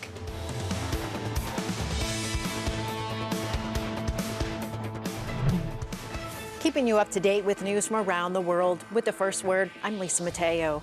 Thailand's Prime Minister Prayut Chan-o-cha has issued a decree to dissolve parliament. Now, that decision paves the way for elections as a former coup leader seeks to extend military-backed rule despite his widespread unpopularity. By law, a national vote must be held within 60 days of the dissolution of parliament. Kazakhstan holds parliamentary elections on Sunday. President Kassym-Jomart Tokayev calls it the latest stage of a government reset in response to last year's deadly riots. Tokayev brought forward the vote in Central Asia's largest energy producer in an effort to dismantle the legacy of his long-serving predecessor. North Korea launched the most powerful ballistic missile in its arsenal just before a rare summit between Japan and South Korea, with leader Kim Jong-un saying he wanted to, quote, strike fear into the enemies. Kim was on hand with his preteen daughter to watch the Thursday launch of the intercontinental ballistic missile. North Korea has fired off about a dozen missiles in a month. The State Department approved a potential sale of a Tomahawk missile systems worth $895 million to Australia. The sale would further tighten security ties between the two nations. Tomahawks are subsonic cruise missiles that launch from ships and submarines and provide long-range deep strike capability. Global news powered by more than 2,700 journalists and analysts in over 120 countries. I'm Lisa Mateo, and this is Bloomberg.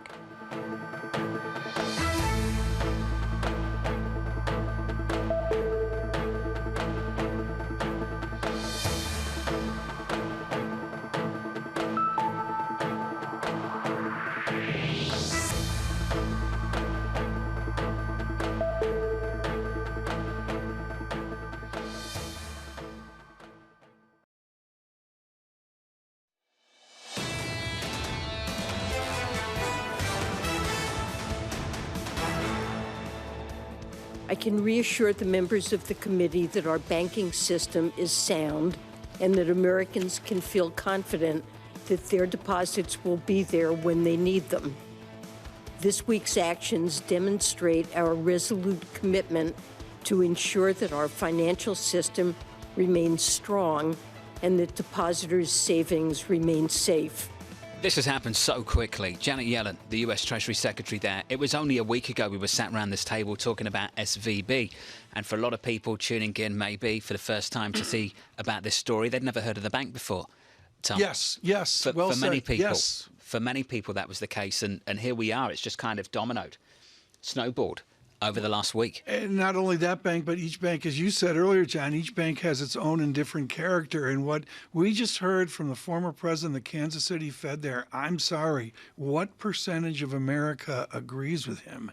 And it's way larger than what you're getting from the East Coast media. She said Americans can feel confident. Do they feel confident right now? It's not for me to say. First Republic is down about 12.8% in the pre-market. We've got one eye on Credit Suisse, one eye on First Republic. Credit Suisse is down more than 10%, Lisa, this morning. Just about holding on to 180. 180 is the low of the session. We were in the 150s a couple of days ago, but we're rolling over again.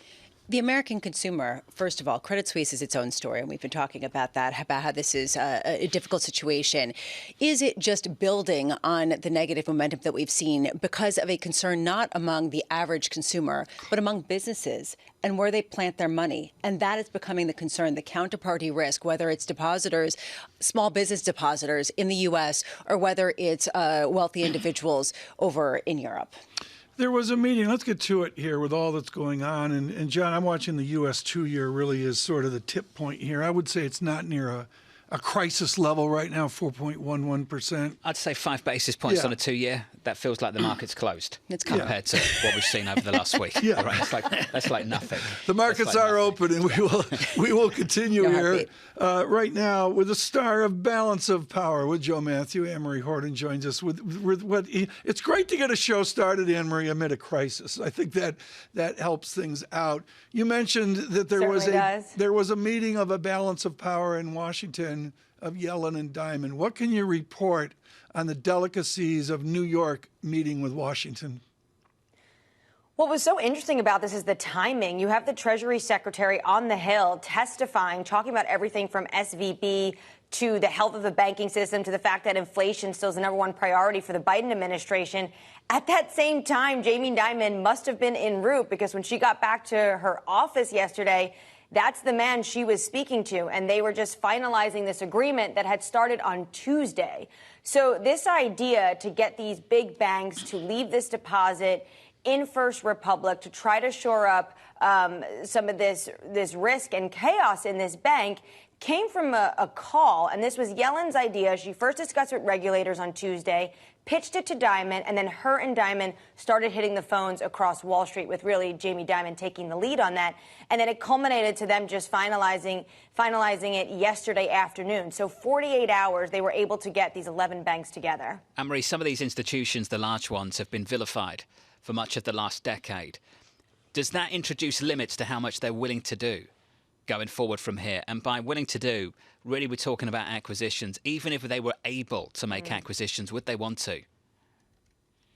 Well, I think they obviously want to look at all of the books of some of these banks and whether or not it makes sense for them to make acquisitions. We know since the financial crisis, not all these acquisitions for some of these major big banks made sense, and they at times regret them. What they were able to do here is, well, these big banks, let's face it, they've also benefited from the last week, right? A lot of people were pulling their money from their small regional banks and putting it into the J.P. Morgans and the Bank of Americas because they felt like this is the safe place to go. These are the too bigs to fail. And now they're trying to help shore up those regional banks. I think for the politics of this, it definitely looks like bankers bailing out bankers coming to the rescue of other bankers, but it was government orchestrated. Instead of it being what really this administration wants to avoid is any taxpayer money having any thread or line into this. But they have been vilified, Jonathan, and what you're going to see over the course of the next few weeks is a ton of questions. The big one is obviously going to be on regulation, and the other, of course, is going to be about the Fed and whether or not the Fed should be investigating themselves. Right. Well, Anne Marie, that's exactly where I wanted to go. The story in the New York Times talking about the Federal Reserve blocking any mention of regulatory flaws in the statement that they put out, instead thanking regulation essentially for preventing any sort of true systemic distress. What do you make of that, given the Biden administration wanted to put that in light of some of the loosening in financial restrictions a couple of years ago? Well, I think in the end, the Biden administration probably won that debate because on Monday, the Fed came out with their own statement saying they will have a thorough review of SVB and what happened with the supervisors. I think a big question that lawmakers are facing is this the Fed in Washington that potentially there's an issue, or this is supervisors in San Francisco. And now you are hearing a growing chorus, and Joe and I on Balance of Power have spoken to a number of lawmakers about this exactly. So you have the likes of Elizabeth Warren, who wants Powell to recuse himself from this. And then you have the likes of Senate Chair of the Banking Finance Committee, Sherrod Brown, saying, I think we could let the Fed do this themselves, and he has some optimism they will be able to do it. But there is a growing chorus that does think that this is potentially the third scandal within the Fed, starting off with the trading scandal, and then they had their own inspector general look into it. There's a number of lawmakers who say an outside investigator needs to come in and needs to look at this. It should not be in the hands of the Fed, which are the ones that were supposed to be supervising this bank. AMH, great reporting in the last 24 hours. Fantastic insight. Thank you. And looking forward to the programme a little bit later. Sound On with Bloomberg's Anne-Marie Jourdain and Joe Matthew at 5 p.m. Eastern Time, I believe, on TV and on radio. So, Lisa, can the Fed regulate banks? Can it regulate itself? That's a great question. I think they would argue, yes, of course, and they'll look at what happened here. But there has been a shift in the culture under the Vice Chair of Supervision, Quarles, before Michael Barr came in. And there's some questions about what the conversations were like. We'll have to see what is revealed in some of these discussions. But how do you shore up credibility unless you have more transparency on how they're regulating and how they're stress testing these banks? How do you shore up confidence right now? Credit Suisse, let's get that name up on screen if we can. It's down 11%. Credit Suisse right now. We've had a break of 180 again. Tom, the low of the session so far, 179. I would say off the enthusiasm in the first trades of the good news of what seems ages ago, I think it was 30 hours ago, John, we're down 24% from those first prints of let's get on board, this is fixed. And that's not a germane number, down 24%, but the trend is the issue here. And, the word elegant is just an integrity to the trend.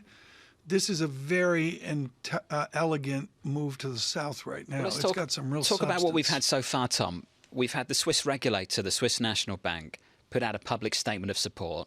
You've seen Credit Suisse come out and tap liquidity lines in a monster fashion, 50 billion Swiss. They're talking about repurchasing debt. The CEO's been on the screen on this network earlier this week, trying to inspire confidence, saying we're working through these issues, we're making progress. Like a McKinsey, What else can they do, Lisa? Beyond an acquisition, which was rejected, at least by UBS, hard to see what it would be, especially given what JP Morgan put out there, which is how do they really remedy a problem that is not fixable right now without being acquired? Silicon Valley, First Republic, Credit Suisse, they're all in the same boat. You sell your jewels first. That's usually the way it works in most homes going under. Their jewel, we really have a mystery. We don't know the flows within Credit Suisse Wealth Management or asset management.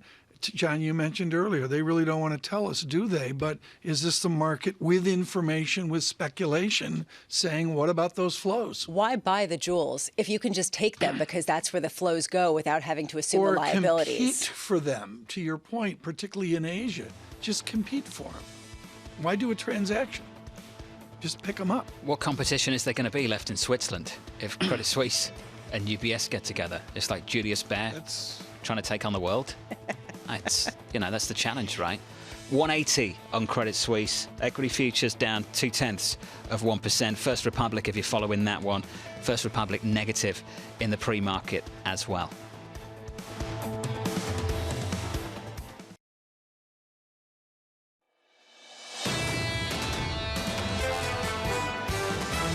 There is a tightening in financial conditions and a rise in the cost of capital, and it's clearly causing some friction. We expect a lot more volatility, and we expect sort of sideways moves in markets. The moves have been so big, so violent that yes, we've taken a large amount of chips off the table. When one is facing uncertainty in financial markets, buying treasuries is a reasonable knee-jerk response. Until recently, the talk in markets has been the Fed's not getting any traction from these rate hikes, and we're now seeing that traction. This is Bloomberg Surveillance with Tom Keene, Jonathan Ferro, and Lisa Abramowicz. Good morning, everyone. Jonathan Ferro, Lisa Abramowicz, and Tom Keene. You thought you'd get a big break on Friday? No, you do not. On radio and television, financial crisis continues. You see it in the price of the different banks, and we'll give you coverage on that here through this hour and through the morning. John, I look at the screen, and I guess I got to go to Zurich to discuss American banking. Credit Suisse with a brutal morning. I'm not sure what it means for U.S. banking, but it is a vote of non-confidence in Zurich. It was a break of 180 moments ago to about 179. We're down about 11% at the moment, and we've been asking the question, what else can they do? We've had the public display of support from the regulator, the Swiss National Bank. Right. The bank itself has tapped the SNB for 50 billion Swiss. They've repurchased debt. They're talking about doing that. What's next from them? Well, the analog here is really interesting. Mr. Hammers of UBS, like Mr. Diamond, really needs to go over and talk to Canton authorities in Switzerland or the Swiss National Bank. That's not going to happen. Where is a meeting like what we had in America of James Diamond and Janet Yellen? Well, we've got to go to the other side of the Atlantic and look at First Republic this morning. That stock is down by around about 12% in the pre-market. 11 U.S. banks, $30 billion of deposits going into that institution. Is it enough to shore up confidence? Secretary Yellen tried her best in front of the Senate Finance Committee just yesterday, trying to tell Americans their deposits are safe, Tom. And this story moves on. We have headlines now, which we must discuss. SVB Financial files for Chapter 11 bankruptcy in New York. It has a modest liquidity of $2.2 billion. And this really speaks to the things we don't talk about on air. We're not inflammatory, Lisa, until there is a headline and there is a moment within this crisis. Well, this isn't unexpected, right? I mean, we've all been expecting some sort of resolution or non-resolution. The real question, as we've all been talking about, is why haven't we gotten a buyer? Why is it that they had to file for bankruptcy in the biggest bank failure, I believe, since 2008? We are seeing this question around who's going to come up and swoop in to do this. I wonder if we can call this a crisis, right? We keep saying this crisis in financial markets. Federal authorities have made a real point saying this is not a crisis. This is specific institutions. But here's a crisis era, systemic risk kind of a program to fuel, to sort of tamp down the flames. So here's the question. Is this just a series of idiosyncratic stories? That's a script. Or is this something that has, the markings of bigger distress that will continue? Okay, John, it's a script, and I don't know which act we're in right now. But there's a point where, and their biggest fear is they lose control of the theater. This is not my opinion. This is just to state a fact. They invoked on Sunday night the systemic risk exception. By doing that, they are acknowledging that this had the seeds to lead to a much bigger issue, a crisis, if you will. It's not my opinion. That's just implied by the nature of what they did on Sunday evening. This goes beyond SVB, Tom. And they quite clearly had the same fear. I strongly agree with Sunday afternoon. Yeah, and it goes beyond SVB, and you wonder of the stories of the narratives of the moment, whether it's First Republic Bank or Credit Suisse and ones we don't even know. Where do they go, and are they systemic? I mean, there's got to be a number of banks where flows have hammered them that we don't know about. I think it's changed the game from the regulatory standpoint as well. Maybe not a story for this morning, but certainly the follow-on for weeks, months, years to come. If this institution of this size needs to invoke the systemic risk exception, then do they need the same degree of regulatory scrutiny that a much larger bank would get? And Lisa, that's going to be the talk in DC for much, much longer than just this week. It's going to go through the rest of this year. And we heard that from Thomas Honig, that they have to have a much higher standard with respect to liquidity and different liquidity requirements, but also they have to pay a higher premium, Tom, for getting insurance on all their deposits, not just those to $250,000, that there has to be some charge for that. It can't come free. And we've had bank analysts. I thought Gerard Cassidy, John, was great. I mean, you made a joke about the acronyms, but the fact is, Mr. Cassidy went 1, 2, 3. I mean, that's how these guys think under crisis. And there is a new facility at the Federal Reserve introduced on Sunday to try and calm the nerves, but clearly this week the nerves haven't calmed too much. We have a guest here. Our team has just done a great job, guest after guest, as we just spoke with the former president of the Kansas City Fed. John and I are going to force a data check here. John, I'm going to go to the 2-year yield of 4.15%. It's in a little bit, but it's not giving me the theater that we see in some of the printings for the banks. Do you want the theatre of the 2-year over the last week? Because I can bring it to you if you like. We're unchanged on a 2-year this morning. Yesterday, up 27 basis points. Wednesday, down 36. Tuesday, up 27. Monday, down 61. When was the last time you saw a week like that, Lisa, in the bond market? Well, in terms of implied volatility, 2008, it's like arrhythmia. You look at the chart, it looks like an arrhythmic kind of, problem with your heart. Right now, we're going to jump to it with our guest, Anastasia Amoroso. She's Chief Investment Strategist at iCapital, but with a brilliant note out in the last 24 hours of where we are. Anastasia, you take a much broader view. You've always done that with JP Morgan and others, and you're out in searching for shadows globally this morning of these traumas. What's the shadow you're most focused on? Well, it's in the U.S. banking sector, and we were talking about whether SVB and Signature Bank are idiosyncratic issues. I don't think they're idiosyncratic issues. I think there is a broader problem. There's some very specific things that went wrong at those two banks, but if you take a step back, let's take stock of what's happening as the Fed is raising rates. First of all, depositors have other options. And if you look at the online savings rate, for example, it is much higher than what you're getting on your checking accounts or your savings accounts. So depositors are looking for other options. And as a result, as those deposits go out, the banks are having to sell their either available for sale securities, or now the fears that they're going to have to sell some of their held to maturity securities. And that means a new wave of markdowns. So this is systemic, or at least it's broad-based, and this is why I think the market is having a hard time saying, yes, this is it, this is over, because what we've seen is sort of a patchwork, a piecemeal approach of regulation, and we said the depositors of these two institutions don't have to worry about their deposits, and we sort of have an implicit guarantee, but implicit may not be enough. Next steps, Federal Reserve meets next week. If they met today and had to make that decision, what on earth would they do? I mean, it is such a coin toss, but the more I thought about it this week, the more I think they have to pause. It is a very different story, I think, in the U.S. versus the ECB. The ECB has pre-committed to 50 basis points, and the ECB can look at all the capital ratios and liquidity ratios of their banks and say, our banking system is fine, and our rates are not at 4.75%, and Credit Suisse is truly unique and different. But you look at the U.S. and you say the banking system broadly is experiencing strain under these level of rates.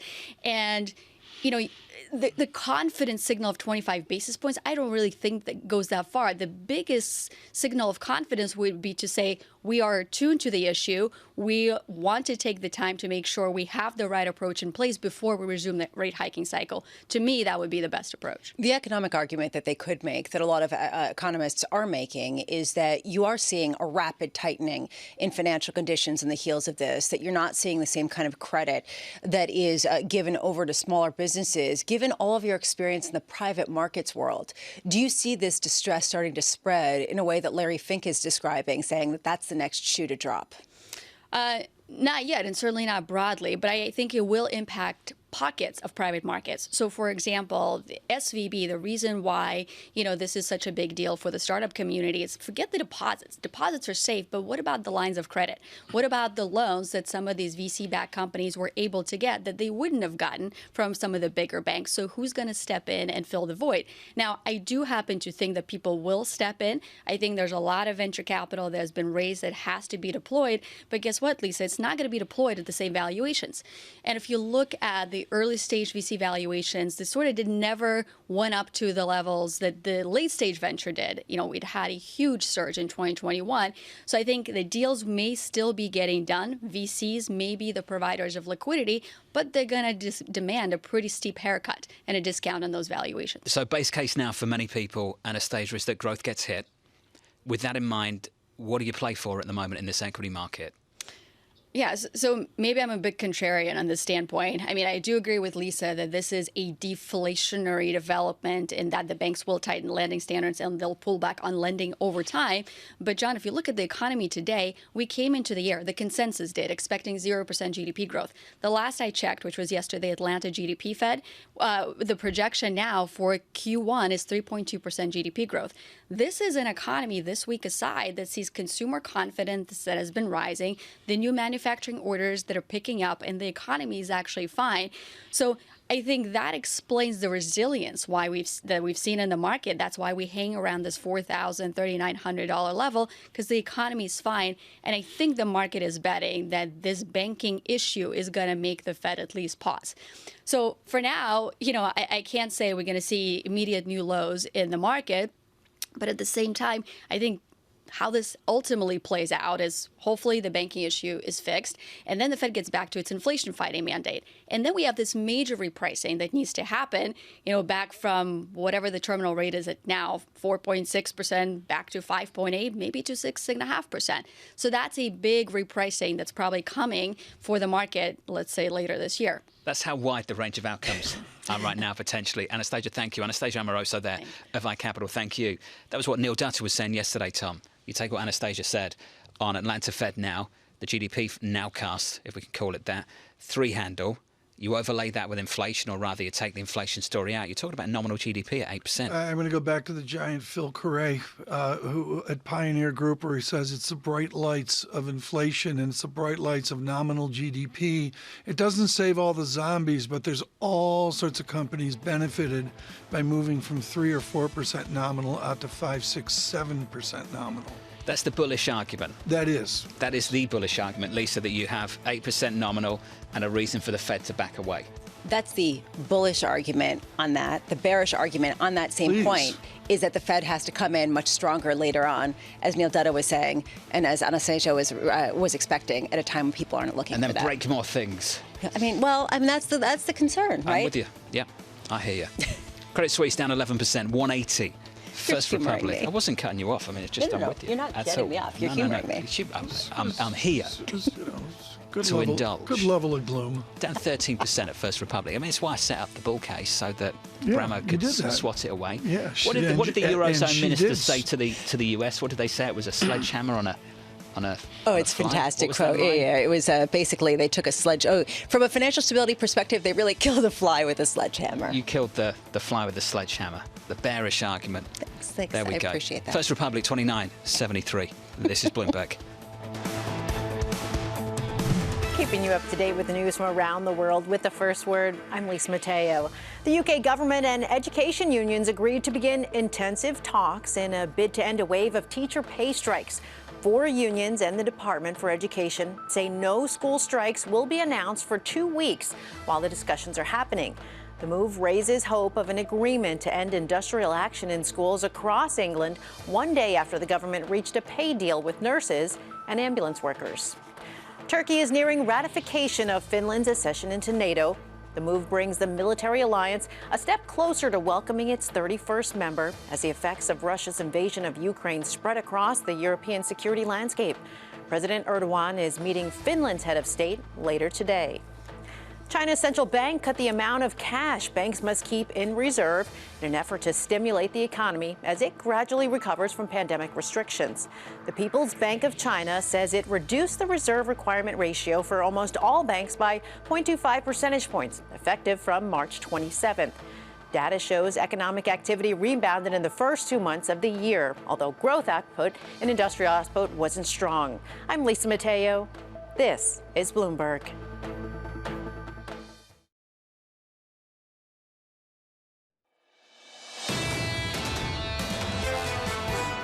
Overall, the European banking sector remains strongly capitalized and it remains very liquid. And we have not seen the kind of deposit flight that is causing problems in the US. We've seen some shift from non-interest-bearing deposits to interest-bearing deposits, but typically within the banking system. That was Howard Davies, the NatWest Group chairman, on the situation worldwide in the banking industry. A man, Tom, who knows a thing or two about the financial regulatory situation worldwide. Glad they got him on. I called him up. I sent semaphore signals across the Atlantic, Morse code, and said, Sir Howard, please come on. John, let's talk about this because he's in the heart of this. He was the first chairman of the FSA in England, the Financial Services Authority. And to his point there, with his deep, deep experience, you guys do it different, and some would say better over in England, and particularly how you guys came out of Northern Rock versus what we're witnessing right now in America. I think what we're witnessing in America now, though, Tom, proves that there's only so much regulation can do. This right now is a confidence issue. Yeah. A big, big confidence issue.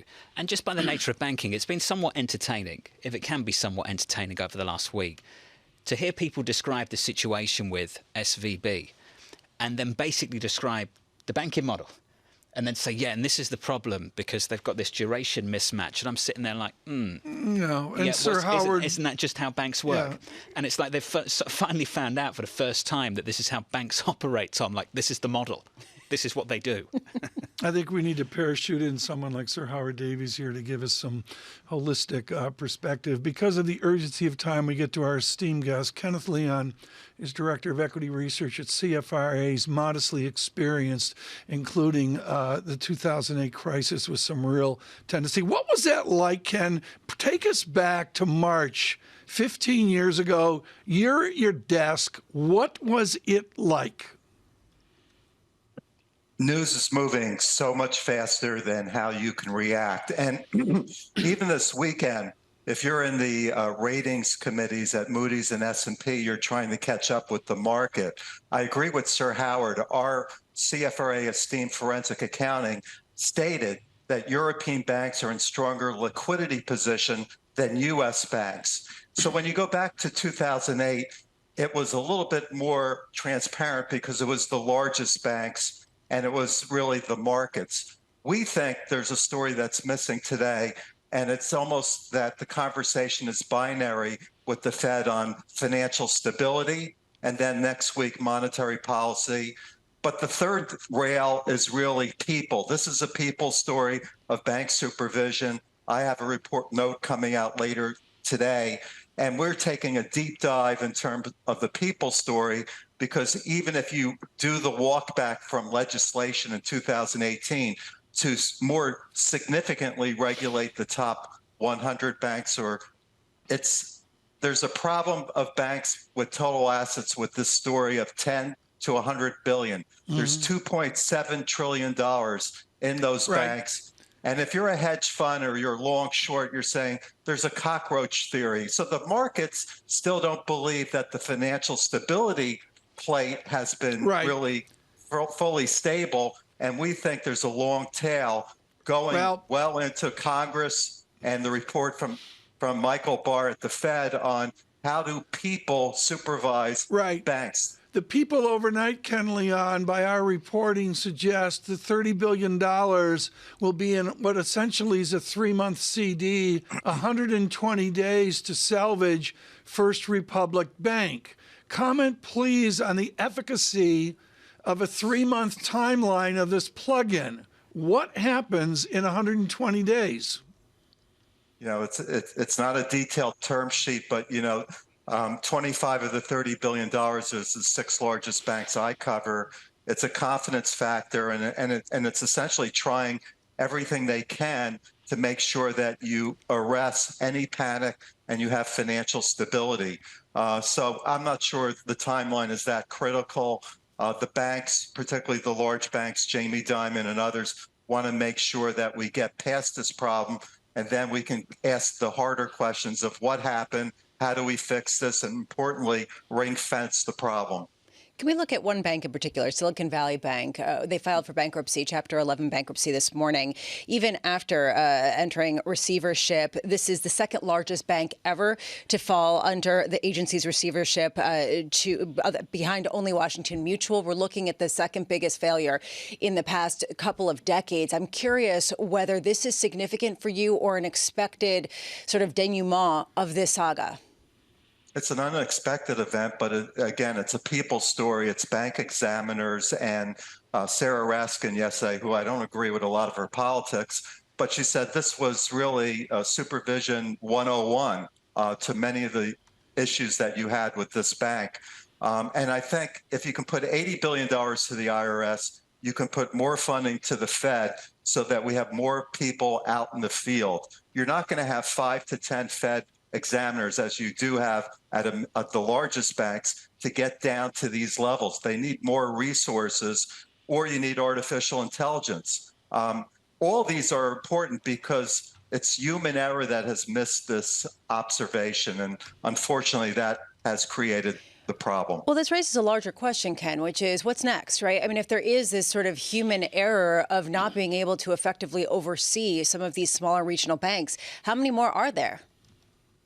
So my point again is, even if you walk back from the 8 largest and you capture the banks that are over 100 billion to 250 billion, our review, and it comes out every 6 months from the Fed as the supervisory report, there's 99 banks that represent 2.7 trillion that need probably more supervision, so we arrest or we have the investor confidence that this kind of problem won't happen again. Ken, if we could see flows now, to me, the big mystery into the weekend is an accounting of the flows to money market funds, to the big banks. What is your guesstimate of the magnitude of those flows?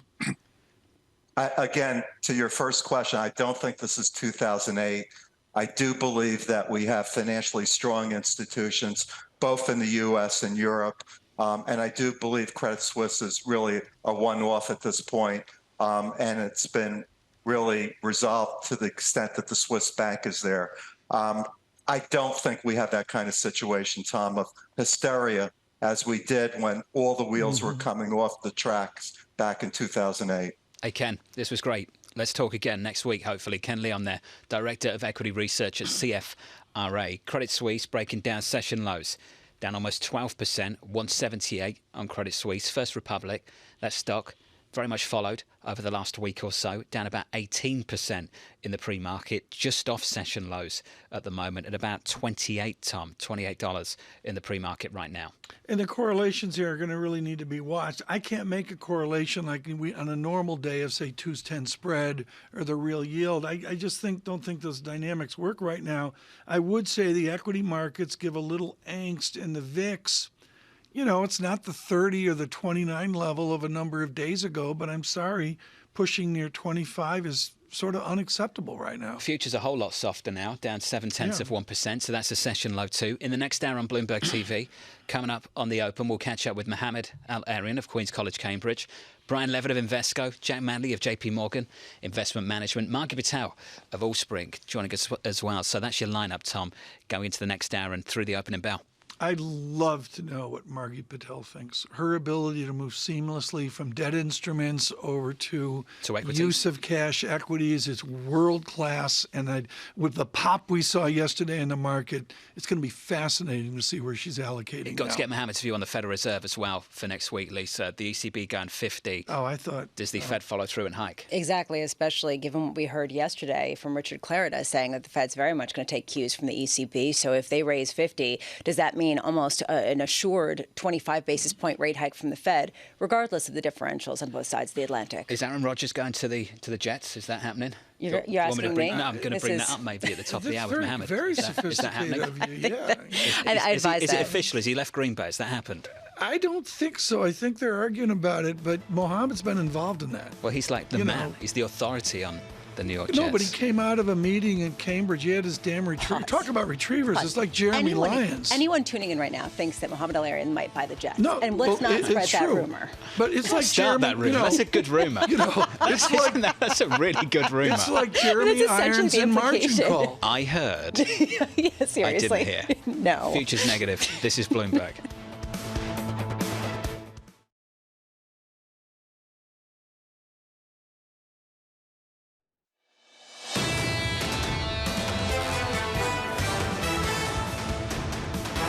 On radio and television, amid a banking crisis, Lisa Abramowicz and Tom Keene, thank you for joining us on Friday. I thought maybe we'd get a little bit of a pause here on Friday to the unfolding story. We do not. There's an announcement of a bankruptcy of SVB Financial. I've looked at the statement. Lisa, importantly, of the three items within this bankruptcy, it's only the banking item, SVB Capital, SVB Securities remain whole, but nevertheless, something to be expected to see that bankruptcy. And the sale of some of the assets. The question really is, as you've said before, the creative destruction. Why is there not destruction at a certain point if these banks are smaller and regional and not systemic? And that is going to be a perennial question as we figure out who's next and if there is real distress. It may be distress under a new technology where institutions, including Mr. Diamond meeting with Mr.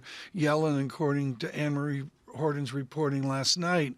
Well, the bottom line is everybody's dealing with this anew. It's not 2008 in terms of technology, and the speed of information is like the breakdown we see in First Republic shares in the last number of minutes and Credit Suisse making new intraday lows moments ago. Yeah, and just some more reporting from this statement. Basically, the reason for this Chapter 11 bankruptcy is to basically open a path to sell business lines other than the banking unit. So this is one reason for filing for bankruptcy to I've been rude. I haven't even asked you of what your wheelhouse looks like. What does high yield, what does distress, what does IG look like in this crisis? You've been seeing it really bounce around in terms of credit spreads, but right now, just the trend generally is wider credit spreads, pricing in more distress, pricing in a higher degree of potential risk of default. Is it high enough? And that's been something Matt Mish over at UBS put out a statement and said, not really. If you expect to see a recession, we're still not pricing in recessionary types of risk in the credit markets. That's where I want to go with our guest. But first, folks, this is important. What am I watching here? You're sitting at home and you're going, okay, there's this chaos, and I really don't care what CSFB's doing in Zurich. Watch the U.S. 2-year yield, and it's real simple. It's giving way as we go into the 9 o'clock hour here to get markets open on a Friday. 4.09% now in 7 basis points. That'll be front and center through the 9 o'clock hour into the opening as well. As Lisa mentioned, it's about the knock-on effects of this crisis. Tom Honig was great from the Kansas City. I thought Ken Leon just brilliant there on banking. Now let's look over to the American economy. Kathy Bunch-Johnsick is chief economist at Nationwide. Kathy, your note says it all. It is the knock-on effects of a tighter banking environment, tighter lending, maybe stress, maybe, dare I say, emotion as well. What does it do to the American labor economy? Good morning, Tom and Lisa. Happy to be with you. It's the tightening of bank lending standards that's really, I think, concerning here, particularly, credit that's extended to small and medium-sized firms. Large banks are in good shape, but we're seeing still ongoing stress and questions. These banks, even if they're in good shape, are going to be looking at their balance sheet and trying to either repair it or sort of be careful, caution about making new loans. Maybe really this is doing the work for the Fed. Kathy, the heart of the matter in research notes from economists over the weekend is going to be simple. Cautious banks, cautious financial system, and how does that fold over to United States real GDP? Well, credit is really what greases the wheel of the economy. And if you start to see a pretty large, restriction or a contraction in that, it's going to affect economic activity, and we're going to see it slow. Now, first quarter GDP growth looks to be running somewhere between 2.5–3%. So that's strong, but that's old news. We really need to see going forward. One thing that I think is going to be interesting to watch next week, of course, the Fed meeting and their updated GDP and inflation numbers. What's their reaction function? What do they tell us? But even beyond that, the following Monday, we usually get the Senior Loan Officer Survey report from the Fed Reserve. It's a quarterly report. Up to this point, 40% of banks were tightening credit standards. That's typically associated with a recession. So we know that's going to continue to tighten. But this most recent episode is probably not going to be reflected, right, in that data we get for April on that Monday following the Fed meeting. But it certainly already predisposes us towards recession, unfortunately. Kathy, I want to pick up on something you said earlier, that in some ways the market is doing the work for the Federal Reserve. Does this mean, from your vantage point, you don't think the Fed needs to hike much more? In fact, they could be done if it weren't for messaging and it would be just as restrictive, if not more so, than it was a week ago. Yeah, I think there's also a risk that they overdo it, and you're tightening into unsettled, financial markets and the financial system overall. But yes, the problem is we just don't know the degree of the tightening of lending standards. We also don't know how disinflationary this is. It should be disinflationary if it constricts capital and credit and economic activity. It should do quite a bit of the work for the Fed, and they may indeed be nearly done. But I guess I would, the markets are pricing in that they will go 25 basis points. As you pointed out, the ECB went 50. So we have evidence that central banks will tighten into this uncertain period. I think it would be more prudent to pause and have a kind of a hawkish pause as opposed to a dovish tightening that the ECB did yesterday. Hawkish pause. So basically indicating they're going to raise rates further down the line. I wonder how dangerous that is, though, Kathy, because at one point the Fed expressed fear of having the stop-start kind of mentality that Mohamed El-Erian has warned against, that this could create even stickier inflation and create more of a problem. I mean, what's the potential risk of that, given the momentum in the economy heading into this period, given the fact that, yes, we've seen some distress at specific banks, but it isn't some widespread kind of credit crisis? Yeah, I mean, it's certainly not 2008, having gone through that period. It's not to that degree. I mean, very, very different conditions in terms of leverage overall for the economy. Point is well taken. I mean, it's a tough spot for the Fed Reserve. Clearly, they want to show that they're still fighting inflation and that they can. And ideally, they like to say, we've contained this issue and we have other tools to deal with any instability, and we can still keep raising rates. That's the ideal world, but I think in reality it can be otherwise. And let's remember that raising interest rates is what got us into this issue, right? And doesn't raising rates in money markets yields only entice people to take their deposits out of banks and go for the higher yield? So what is as you write this weekend, as you think about this, as critically you adjust to a end of a tumultuous first quarter, how do you at Nationwide, Kathy, set for Q4 of this year, or dare I say into first quarter of next year? What is your tone there? Well, we have been cautious on the economic outlook. So these events, unfortunately, just reinforce our view that we're in for some type of recession. We've been calling for a moderate recession, but still, it's pretty painful. We think unemployment rate rises 2 full percentage points, and we see growth contracting about 1.5%. Starting sometime in the second half of the year.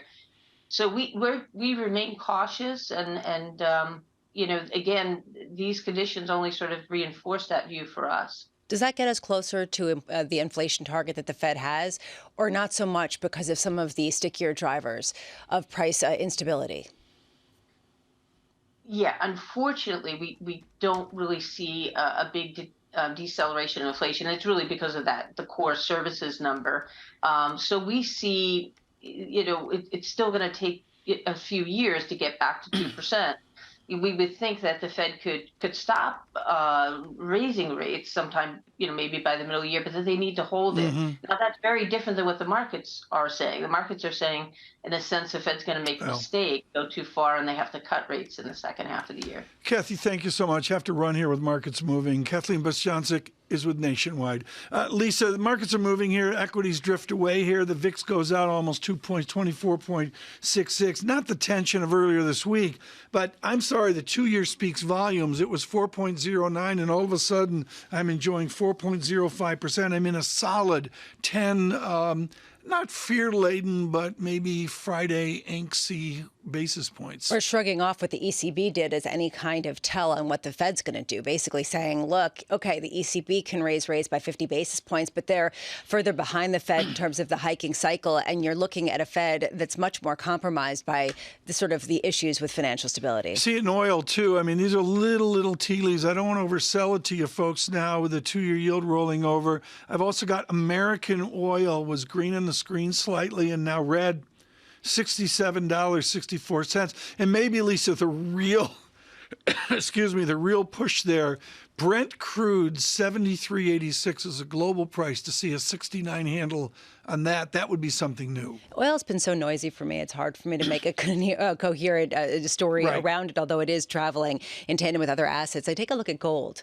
A lot of people pinpointing gold as sort of one of the real assets to hedge against whatever this is. And we see that with a real bounce after really not responding about 6 months ago, but up about 1.3% as well. In the early market trading, what would we say on First Republic? We'd say it had a bid and then it didn't. So here's the issue. $30 billion of deposits from the biggest banks trying to shore up some sense of stability in the deposit base. The share is down 18.5% in pre-market trading, so perhaps not working to shore up some of that confidence. So what's next for this bank? What's next in terms of, is it going to be a Silicon Valley kind of non-solution or dissolution, or is it going to be some sort of acquisition or just stability? I would think in Switzerland, the goal is to get to a market close, so they're getting there. They're getting there 5-6 hours daylight savings time zones away. In Zurich, and Credit Suisse has had a very difficult day, starting out above 2 Swiss francs, and we found stability at 180 and then just given away here to 1.79 Swiss francs. And I guess I can be constructive, but if I look at the technicals, I'm not constructive because of buying. The buyers have vapored. I mean, they've just walked away in the last 2 hours. Breaking through 180 Swiss franc, you just wonder what the solution could be to shore up some sort of confidence. The age-old solution in panic and crisis is on a Friday, get to the market close. And maybe that's what we're doing in Europe.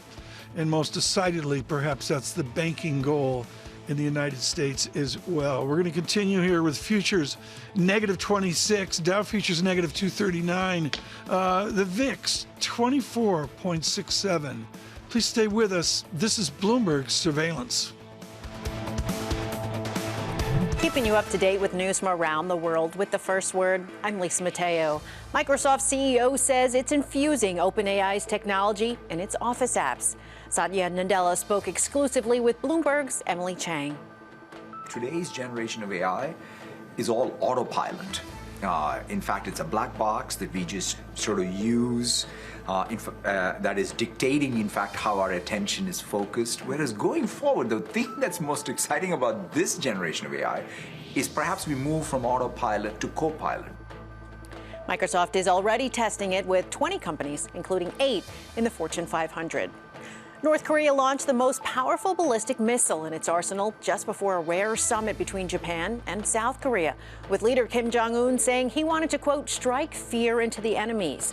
Kim was on hand with his preteen daughter to watch the Thursday launch of the intercontinental ballistic missile. North Korea has fired off about a dozen missiles in a month. Chinese leader Xi Jinping will travel to Russia next week. It's his first trip to Russia since it invaded Ukraine. During the trip, Xi is expected to discuss China's recently released 12-point blueprint for ending the war in Ukraine, a document dismissed by most Western governments. Xi and Ukrainian leader Volodymyr Zelensky also plan to speak by video link soon. And Slovakia says it will send 13 Soviet-era fighter jets to Ukraine to boost its defense against Russian forces. The jets are in different states of readiness. All have been grounded since August after a maintenance agreement with Russia was terminated. The announcement comes a day after Poland said it will send 4 Soviet-era fighter jets to Ukraine. Global news powered by more than 2,700 journalists and analysts. I'm Lisa Mateo. This is Bloomberg.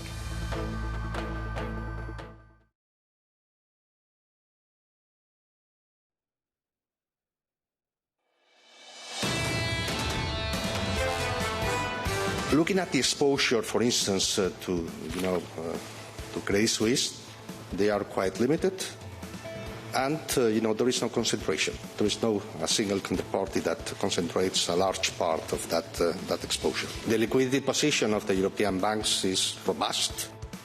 Mr. de Guindos of the European Central Bank, by all accord, they came out and were on script yesterday. He is the ECB vice president. Lisa, that's sort of the summary here of what Lagarde did yesterday, as she stuck to script. She stuck to script that everything is fine. We've got 2 different tools. We've got monetary policy to fight inflation, which is still a problem, and we have financial stability tools to address anything that should arise. We're going to jump into this right now and continue this discussion with Alvaro Santos Pereira, well-timed, chief economist at OECD, and we're now supposed to have a dry, boring discussion about what OECD looks like forward on economic growth. Amid bank crisis, we will not do that. And we can do that because he is schooled and is taught at the University of British Columbia and Simon Fraser, which truly owns the high ground on this arcane world of econometrics. Alvaro, we have a bank crisis going on. We have different shades of bank crisis going on. Will that diminish global GDP? Do you just assume with financial fragility, things tighten up even in China, and we see a dampening to economic recovery? Well, Tom, well, thanks very much. So first of all, I think it's important to say that we see a fragile recovery going on. Basically, we see some positive news in terms of activity and in terms of confidence all across the world, in fact, and we see some good news regarding inflation, which it's come down in terms of headline, but even though core remains a bit fixed and sticky, and service inflation is a bit sticky. So we've been thinking about exactly what is the impact. We think at this stage, the last few days, the impact has been mostly on the risk side. That is, risks have certainly increased in terms of financial stability, and the risks overall, they're more tilted to the downside. But at this stage, we think that it's very important to say that we are undertaking and undergoing a tentative or a fragile recovery that is ongoing. I know it's inappropriate for you as an institution and you as a chief economist of OECD to second guess central banks as well, but if we're in the interest rate structure we're in now, and particularly ex-Japan, can you state at OECD that in a general statement we are restrictive in our global monetary policy? Well, we can say that in spite of the turbulence of the past few days, our big problem still is inflation. And so we think that we need to be more data-driven, which means that central banks for sure need to see what they need to do regarding price stability, but also financial stability. And you can see that many countries have followed different approaches. I'll give an example that even before the past few days. Brazil had a big increase in inflation. Their central bank was very forceful. Their core and the headline inflation is coming down, so they are taking a breather now. The Bank of Canada, in the last two meetings, they decided to, well, let's look at the data first. We've done a lot, so let's see if it is enough. And so I think central bank will have to decide what to do.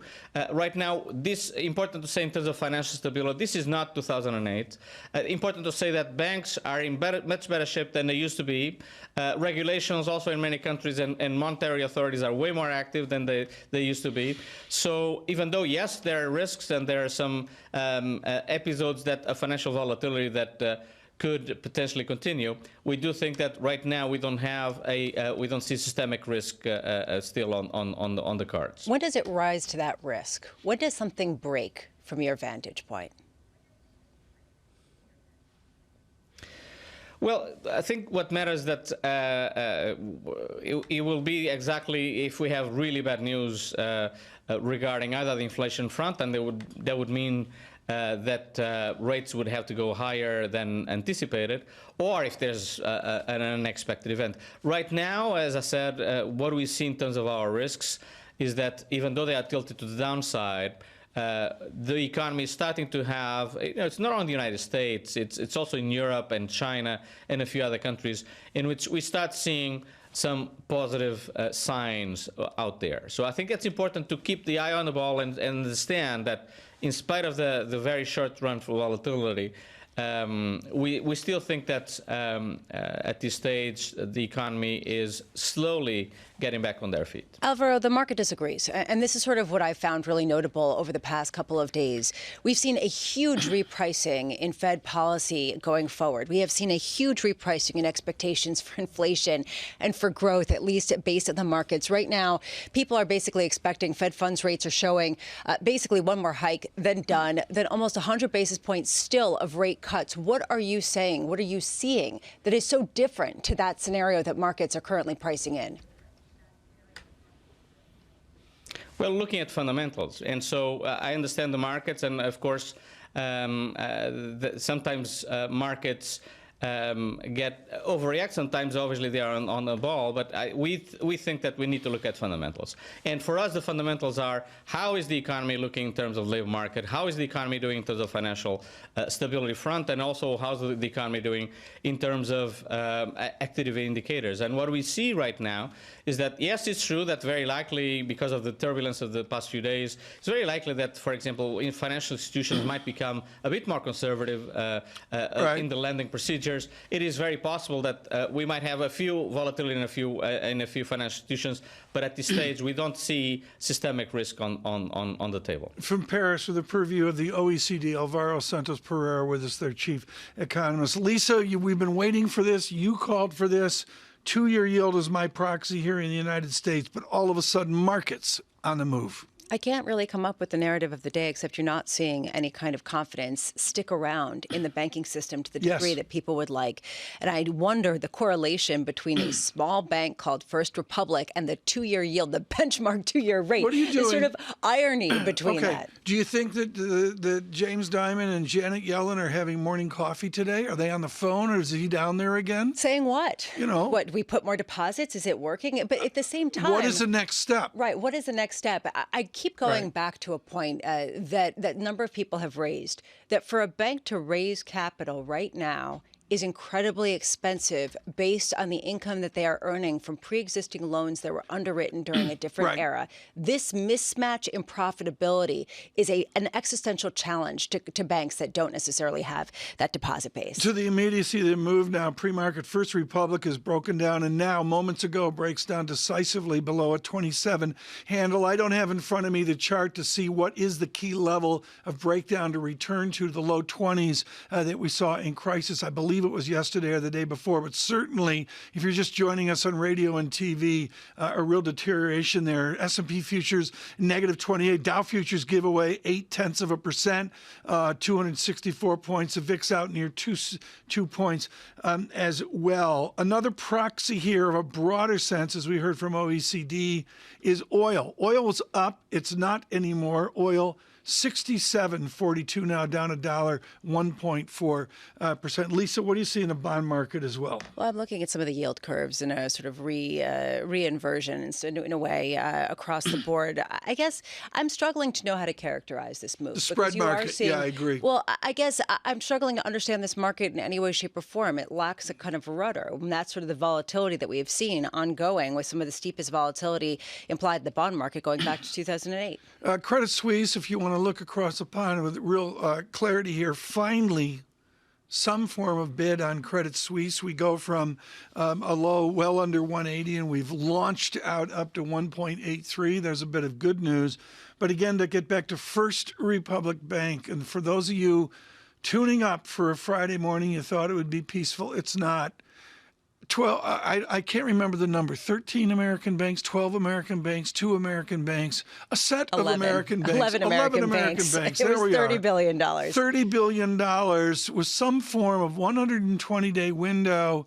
And the semantics of the word deposit is the headline today. I think it's going to be great to hear Mohamed El-Arian with John Ferro discuss not only the idea of what is a deposit, the semantics of this word deposit. I think now, I feel like I'm in a bad Umberto Eco book or something. Here, look, what does deposits mean? The amazing thing to me is just by the end of today, we have no idea the path from now to then and the news flow that we've been seeing. And right now, we're going to have to see what the reaction function in central banks really is, if inflation still is, as Christine Lagarde said, the preeminent concern. First Republic Bank under 27 is where we are this morning. We need to say here, with a few seconds left on a Friday, what an extraordinary week by Team Bloomberg Surveillance. The character of the guests. I'm sure all three of us have a different favorite guest. But a lot of wonderful voices on a really difficult week. To continue forward, Bob Diamond this afternoon on Bloomberg.